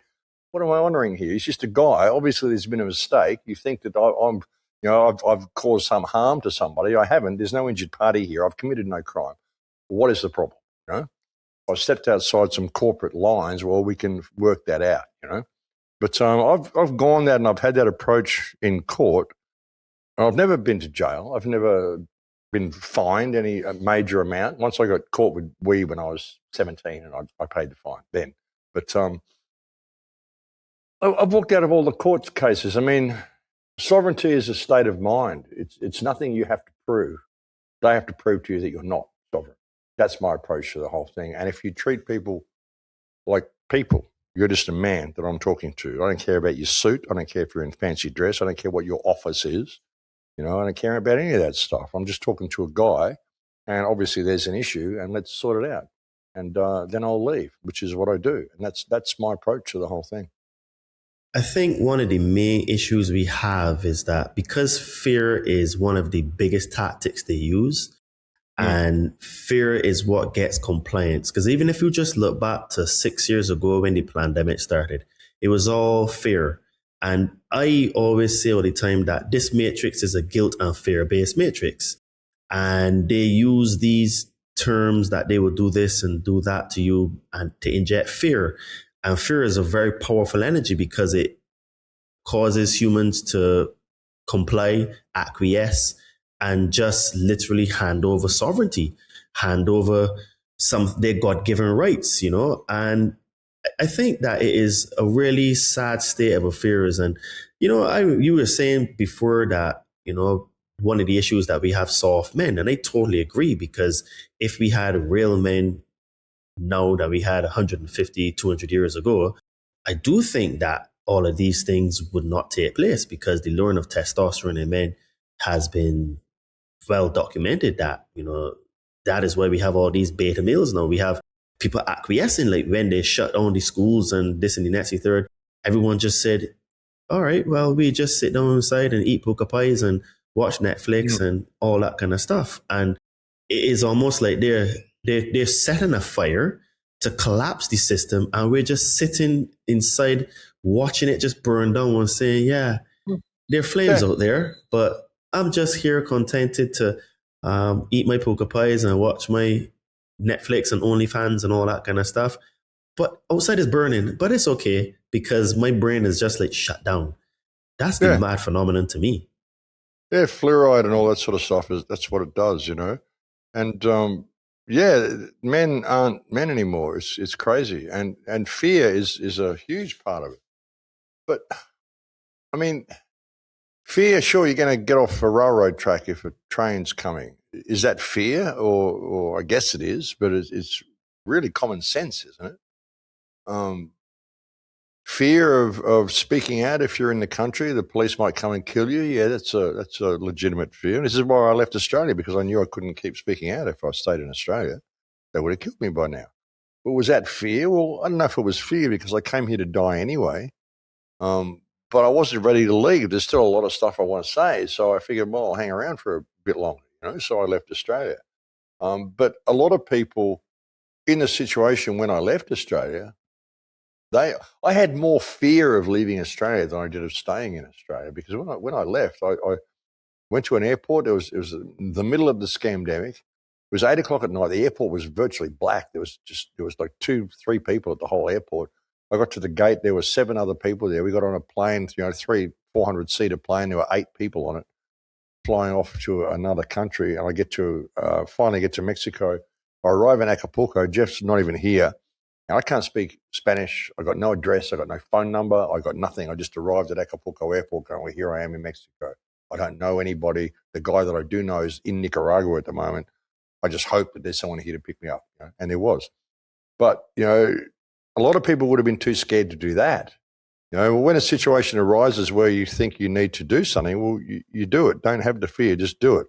If I had any fear, I couldn't have gone out in Puerto Vallarta a couple of weeks ago and just been walking around with the video camera while there's a cartel attack happening, So fear is the worst thing you can possibly do. Even with fear of what's coming. Like I said, if it works out that we're trapped and the whole energy grid goes down and I'm stuck offline and I've got to live on 1 egg a day and a bit of water from the creek, well, so be it. If it got to the point where I was arrested and thrown in jail and I got to just observe the world from there, well, I guess I'd be doing a lot of meditation. So be it, I don't have any stake in any of this. Nothing that they can do to me will take my soul or any portion of my soul. And I'm not scared of death, because I know death is the only part of life which is guaranteed. I came here ultimately to die. It's the path that I take to that point. I would suggest that death is probably the most important part of life, because that's where you get examined. That's where you look at the results of the exam you just went through. How much of your soul did you give away? How much did you tolerate wrong behavior? Did you leave the reality that you were in a little bit better than how you found it? So I think all these sorts of things are important. So absolutely put down fear. People usually have fear because they relate reality to their place in the world and their home and their car and their this and their that, not to what they are as a sovereign being. It's what their measure of success has been in the society that they live in, and they're in fear of losing that, or in fear of getting hurt, or in fear of dying. I wouldn't want to get hurt. Sure, I don't want someone to grab me and torture me and all that sort of shit. It'd be freaking horrible. I'm not stupid, but again, I'm not in fear of anything the world can throw at me. If it happens, it happens. I'm not going to live in apprehension of that. See, fear is based in a people having a distorted view of what reality is. They're lost in their mind. They're living in a state of remorse or sorrow for what happened in the past, which doesn't exist now, or they're living in a state of apprehension for what may happen in the future, which doesn't exist now. So they're lost in their imagination. They're too afraid to live because they're too afraid to die. So this creates this whole schism in people's minds, and they're never in the moment. It's basically a complete loss of self, what fear is. And if you are in the now, if you are in the moment that you're in, there's nothing to fear. So people are living their lives generally in fear of the non-existential. And fear of the non-existential is called insanity. And yet we have a whole society that lives in fear or apprehension of stuff that may happen, or in remorse of stuff that has happened, neither exists now. So a whole society trapped in fear, lost in their mind, in fear of the non-existential. So we have a society that functions according to different socially acceptable levels of insanity, because that's what fear is. You know, fear has no place in the mind of a rational human being if you really, really think about it. And sure, that doesn't mean you're not going to get off the train tracks if there's a train coming. You're not going to step out in the traffic because you have no fear. No, you step out in the traffic because you're a fucking idiot. Okay, it's got nothing to do with having no fear. Okay, you're doing something really stupid and you're going to die. You should be in fear of that, but that isn't what fear really is. I mean, fear is an absence of connection to love. Really, is what it is. If you really bring it down to it, it's the complete opposite emotion to love. You know, what is love? Love is simply the absence of fear in your life. Love is balance. Love is you think of reality as being like humanity, creation, reality itself. The fabric of reality is compassion. Because if atoms and matter didn't have compassionate harmony for each other, you wouldn't be able to form something like a cup. You wouldn't be able to form anything. It's all compassion, and your interface with that is empathy. When you understand that and you act in that way in your interaction with the world, then there is no fear. There's no place for fear. Fear is simply an absence of love. Love is simply the absence of fear. Now, love isn't falling in love with someone because she's beautiful and you want to have sex. That's not love, We've got this whole misconception of what love is. So love is simply being in balance and harmony and living in empathy with the compassion, which is the universe itself, if that all made sense. Oh yeah, totally. And the thing is like what you had mentioned before about, you were in Puerto Vallarta when everything kicked off and you were fearless. I'm curious though, you were posting a video from Puerto Vallarta during the entire event. What did that experience show you about how quickly things can just change and can disappear, an order can disappear? Yeah, well, it can happen. I mean, look what's happening in Israel. Look what's happening in Palestine. Look what's happening in Iran. Sure, reality can change pretty damn quickly. But it shows you that. But I don't know. Like I live very intuitively, and I just knew intuitively that I was safe. There was nothing wrong. There was nothing going to happen to me if I went out there. And I went out there, and I heard a shotgun blast in the street next to me. I heard a couple of gunshots. But I think they were just people firing into the air as well. And I think that's a lot of the reason they bomb the OXOs as well, is because you have cans of food and stuff exploding in the fires, and they sound like gunshots to the people inside. So I don't know. I mean, it changes very quickly, but it came back to normal very quickly as well. I don't think they really achieved the fear they wanted to achieve. They provided an excuse for America to be able to step in and heal Mexico for the Mexicans at a later date, if need be. Quotation marks, heal. He wants to go to Mexico. Trump's already said that he wants to go into Mexico. He wants to do Cuba when he finishes with Iran, and he wants to go to Mexico. He wants to annex Greenland as well, But I think a lot of the what's happening in Iran is backfiring on them. But again, this might be all done by design. It might be all done so that simply the Chinese system can take over. So I'm just interested to see how it's all going to unfold. But I can't remember where we were going with that. Sorry, I keep losing track. No, because I know. So I was just trying to see from your point of view, like, because you talk about a lot of different things, and like now the things that you're talking about are speeding up. So I wanted to understand, like, what was it like for you when you just saw like this is like an event, like boom, you're in it, Like, well, yeah. I mean, I just adapted straight away. I was prepared for pretty much any outcome. I had a lovely lady with me, so I was good. And Jeff was going to leave and the next day, so I thought, well, I'll do that. I can either stay in Puerto Vallarta, but it's going to be kind of chaos here. It's going to be hard to get food because a lot of the stores didn't come open for a couple of days. And but I got a beautiful company. I'm good. I'm set. I'm ready. I mean, if it gets to the point that I got to steal a car and run from town, I'll do so. I just kind of take things as it comes. But I was walking out there and looking around and going, this is a nothing burger. But then on the first day, like when I first went out there, I thought, wow, this is Puerto Vallarta is looking like a war zone. I actually even posted a video said Puerto Vallarta is a war zone because it looked like it. I went down to the Esplanade and like I said, there were fires everywhere. They could see all across town. But then I found out later in the day, this is simply burning buses and burning cars strategically placed. So it looks like a war zone. But it really wasn't. So, but I just adapt. I don't know. I mean, I've been to Gaza. I crawled in through the tunnels into Gaza. We got detained by Hamas and interrogated, and we got stopped at checkpoints with Israelis, and had 50 cal machine guns and shit, and just I've just done stuff, and I just I've got this saying that if you throw yourself to the wind, you can ride it. And I'm quite prepared to take the little side paths and end up in the most ridiculous places. When I'm crawling through the tunnel system into Gaza Strip and I'm 50 meters underground, crawling on my hands and knees, and it took an hour and a half or an hour to get through this tunnel.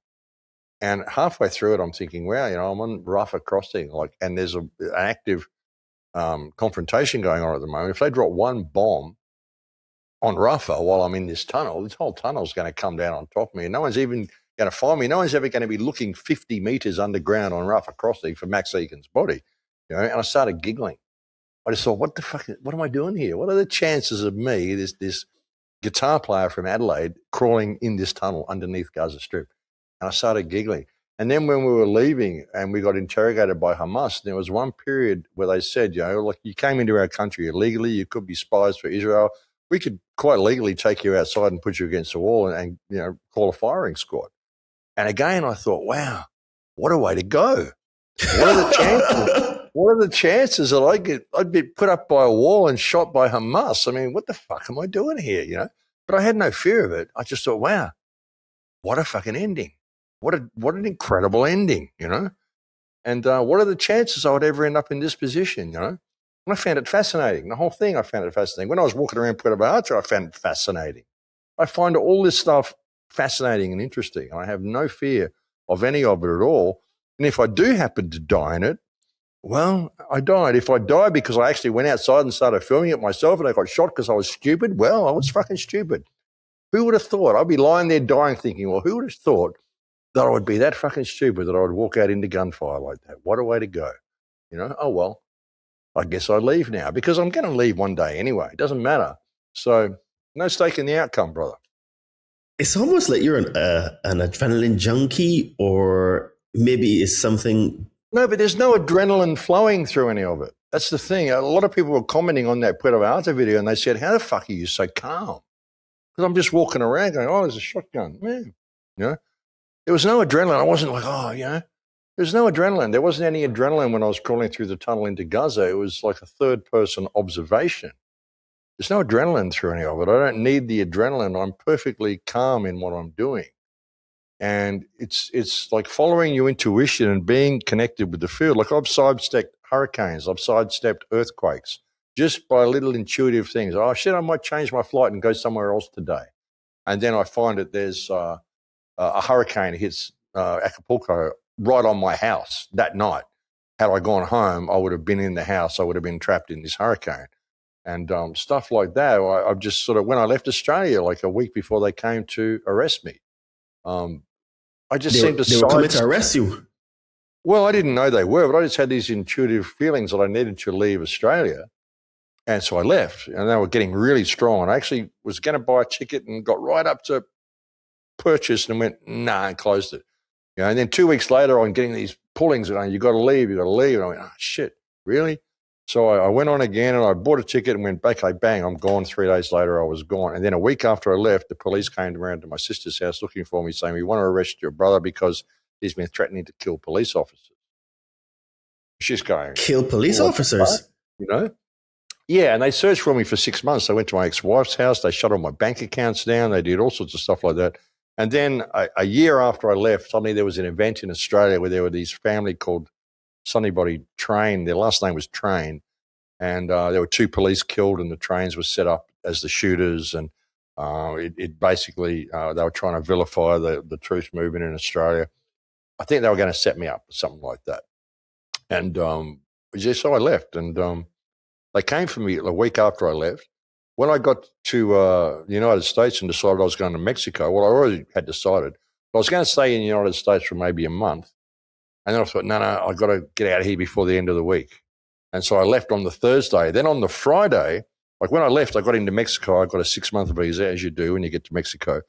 But on the Friday, the day after I came in, they changed that to 30-day visa. So I came in just in time for that as well. And then halfway through a year later, I decided I went for a talk in San Diego. And I had a ticket back to Acapulco that day and thought, no, I'll just change it and I'll go to Mexico and visit Jason for a week. And that night there was a hurricane hit my house in Acapulco. And had I come the 2 weeks before, because I said I delayed the ticket for 2 weeks before I came to Mexico, had I come 2 weeks before, there was a 7.2 earthquake in Acapulco that I would have been in. I would have arrived for the earthquake. So I just came to sidestep all this sort of shit. When I went back to Australia last year and I went through customs, they delayed me for 3.5 hours in customs. I went through all my stuff with the fine-tooth comb, took everything out of my laptop bag, but didn't see the laptop in my laptop bag. It's a freaking laptop bag, you know? So I just kind of sidestepped that and got through customs, because if they'd seen my laptop and all my videos and all that sort of stuff, there was, you got terrorist content on you, you know, what they would have done. So I just seem to sidestep all this sort of stuff. And I find myself in the most ridiculous situations that most people would probably find dangerous. And I just kind of breeze through it, you know? You know, when I was a kid, I mean, I got kicked out of all my high schools. By the time I was in my third year of high school, I was homeless for a while. I lived in a storm drain when I was like 15, 16 years old. So, I mean, I've just done a lot of crazy stuff. And I've been on the road in bands for years, and I've just done crazy shit my whole life. And it's just been the way my life is. So I don't even raise a sweat, or my pulse doesn't even go up. There's no adrenaline flowing in any of those sort of situations. There was no adrenaline when I was walking around Puerto Vallarta. I'm just walking around observing, going, well, this is interesting. Look at all this shit. This wasn't here yesterday, you know? So, yeah, it's just the way I am, brother. You know, you basically touched some memories there for me, because I actually was in both of those events in Acapulco. I was in the 7.1 or 7.2 earthquake in 2023. And that was a very interesting experience for me, because I was on the 10th floor, and I wasn't afraid, but I was more like, what is this? Because at that time I had felt maybe about 50 or 60 tremors in all my time there. And when it started, it was insane. And I saw my entire building literally shake. Boom, boom, boom. And then I saw my air conditioning unit, which was on my right side, just pop, just flung down and just started to swing. And I was like, okay. Yeah. So that was actually when because I was on my computer working, and I will never forget, it was like 4 o'clock. And I started to, obviously, but it started shaking. I was like, again, I've been about 50 to 60 tremors. But this one, after like 15 seconds, it was like, then I stopped, and then it started to really build. And then when that thing happened, when the air conditioner literally dislodged itself, I was like, okay, this is real though. So I actually had to go under, I stood under the ring beam, and I was like, geez, what is this? And it was so loud, right? And then the year after, I was in the Cat 5 hurricane. And again, I'm on the 10th floor, and my building was shaking like if it was in an earthquake. And I would never forget, because my cleaner, the same day, the 26th of October, my cleaner, she was cleaning my flat, and she says, oh, Todd, by the way, you know, we can get a hurricane later. And you've lived in Acapulco, you hear that, and it's always just like heavy flooding and some wind and stuff. Because there's, you know, me Cat 1, Cat 2, mostly, you know. But this one now, she says, she didn't even say anything. She just says, oh, yeah, we can have a hurricane later. I was like, oh, okay, cool. Because again, I had so many of them. But I'll never forget, like, I was in my bed about 11:30 because I just couldn't sleep. So I was there on my phone, playing with my phone and stuff. And then about around I started to play my phone. We were playing my phone about 11 o'clock. At 11:30, the current went off. Because as you know, during heavy rainfall, the electricity goes out because it's Mexico. And then I was like, all right, well, cool. You know what I mean? Again, just like normal.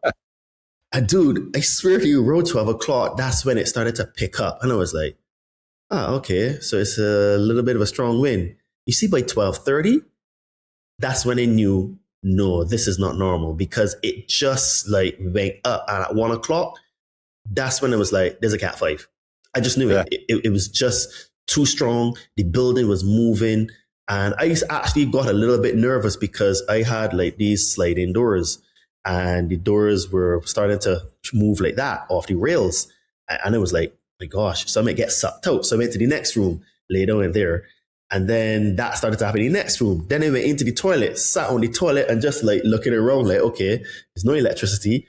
It's very loud. And this wind is started to act up. And then the window in there started to shake like that. Like even I was like, okay. So I literally, I just went back inside of the bedroom, laid on the bed. I was tired. I actually prayed. I said, well, Father, Mother, if it's my time to go, so be it. That's it. I'm gone. Because I was just kind of like fed up, where it was like, well, I'm not even safe in my own house, and there's nowhere I can go because all the windows might suck me out because the glass might break. So I was like, hey, I just said, all right, whatever happened. What do you do? Whatever do. And getting afraid doesn't help. It doesn't help. Anything. No. Just be in the experience. Experience it. Wow, this is amazing. Well, hello, little Nacho. Yeah, and those two events literally changed my entire paradigm and how I view the world, and really propelled me to actually even do the podcast and stuff like that, So I wouldn't say that it was a good thing that happened, but it kind of like rewired my brain in terms of like life. What is the meaning of life? Because you're in two events, 1 year after the next, roughly a year, 13 months between each of them. And you see your life pass in front of you both times. You're thinking like, okay, you need to make some changes internally. And then the show was born. So, so for the man listening right now who feels overwhelmed by propaganda, corruption, and fear, what is the first real act of sovereignty he should take? Oh, look, everything we talked about, brother, believe in yourself. You don't need to do anything. If you need to do anything, then how free are you? Like I said, if I'm not sovereign, show me. How am I not sovereign? And you can't use any of these documents or any birth certificates of shit, because I didn't sign any of them. I didn't agree with any of them. And if you're claiming I made a contract with government, well, any contract to be legitimate has to have full disclosure. You never even told me about the straw man. So how is any of these contracts valid? And apart from that, now we have the added ammunition of knowing that you guys kill, rape, and eat children. So basically, fuck off. That's the first approach. That's the attitude you've got to have, okay? That really encompasses everything, brother. You don't need to send any forms back or do anything. I'm sovereign. I'm sovereign under God. If you're claiming I'm not, show me how. Show me a contract from God that said you own me. Otherwise, fuck off. Huh? All right. So let's get you out on this one. What does humanity's highest potential actually look like from here to you? We are only limited by what we believe we are limited by. We're educated in this little boxed version of physics and all sorts of stuff. That's what limits our potential, is the belief that we have limits. We don't. We could be anything we want. This reality, this world could be anything we want it to be. It's just limited by what you believe it could be. And when you understand that it's a collective consciousness, and you've got 6 billion people who believe this is the way the world is, well, that's kind of what you're up against. But it's limitless what we could do. The human potential. I mean, everything that's good in our reality, we created. Everything that's bad in our reality, we created. So our potential is completely limitless. It's just because we have this boxed view of what reality is. The universe has infinite potential to be anything we want it to be. Awesome. Max, this has been a very, very awesome conversation. I think we both have learned a couple of things because we realized certain things during the conversation, because I had prepared for the show and like wanted to ask certain types of questions, but you answered a lot of the questions even without me asking. So, it was a very good flowing conversation. And, I think what you talked about in terms of the Russia-China thing is something that is quite interesting. And, you know, I can't wait to re-listen to this show again, because I think we've given the listeners here a lot of food for thought. And, you know, I think we've shifted some paradigms here. So with that being said, please tell the lovely people at the Conscious Man 7 where they can find you. Tell them about the work you do, and, you know, if they can help you and support the work that you do and all that kind of stuff and all that great stuff, Max.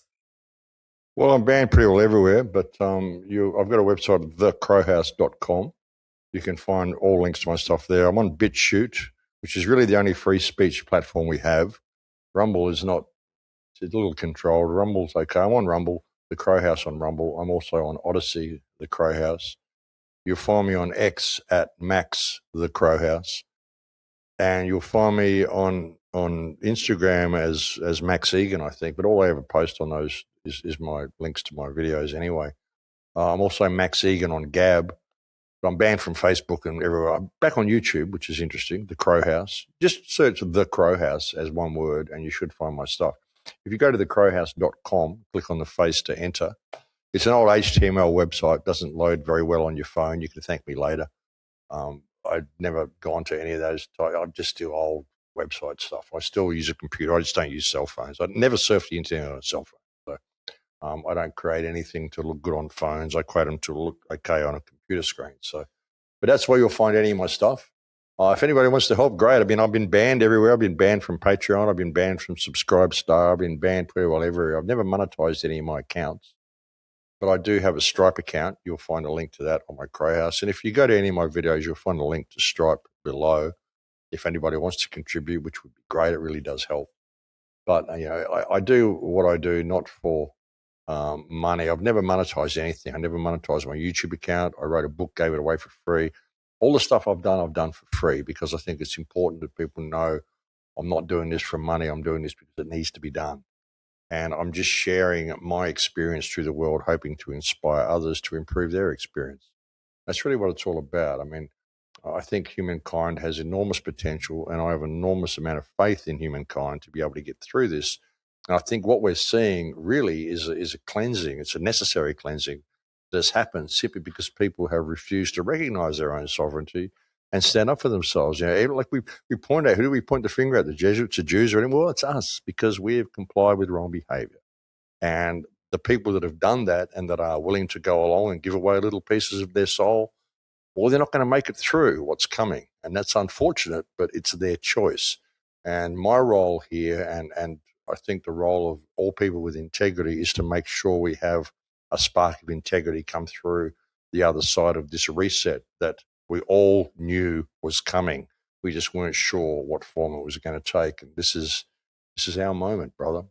So yeah, thanks for having me on, and stay in touch. And do go and check out some of my videos on BitChute and on Odyssey and on Rumble and even on YouTube. There'll be a 5-year gap in the YouTube videos because I was off YouTube for 5 years. But BitChute is a good place to view them. And if you can, please do support BitChute because it's being hammered all around the world. It's being banned a lot of places, and it's really the only free speech platform that we've got. And when I disappeared on YouTube, I was still posting videos on BitChute for 5 years. Just people didn't change the URL and go and look, you know. But if you go to my website, thecrowhouse.com, you'll find all the links there. So yeah, thanks for having me on, brother.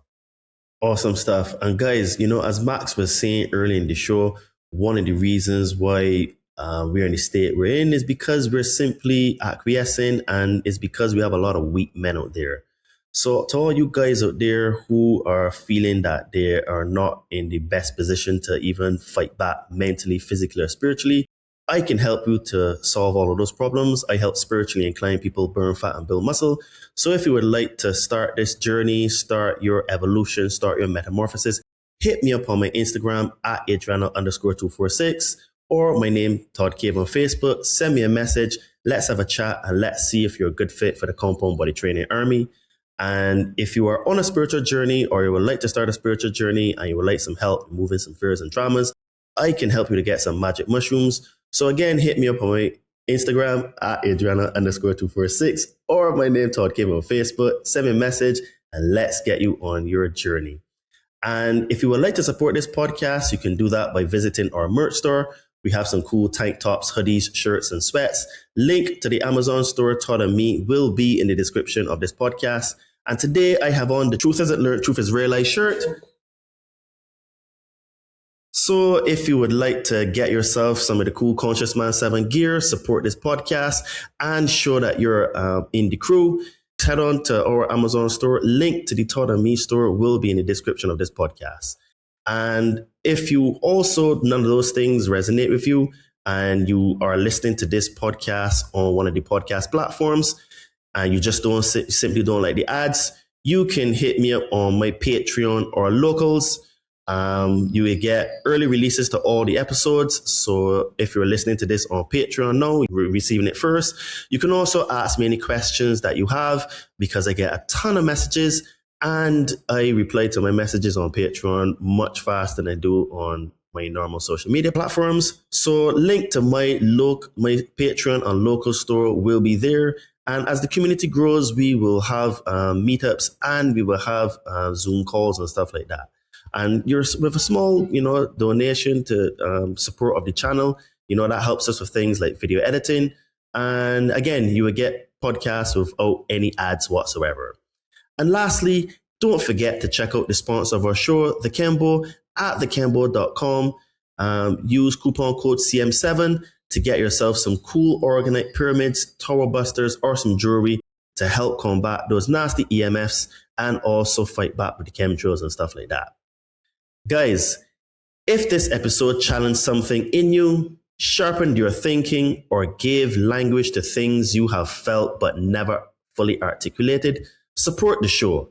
Like this episode, comment with one question or conclusion you cannot shake, and send this to a friend or family member who is ready for a conversation that goes deeper than headlines, deeper than politics, and deeper than the script.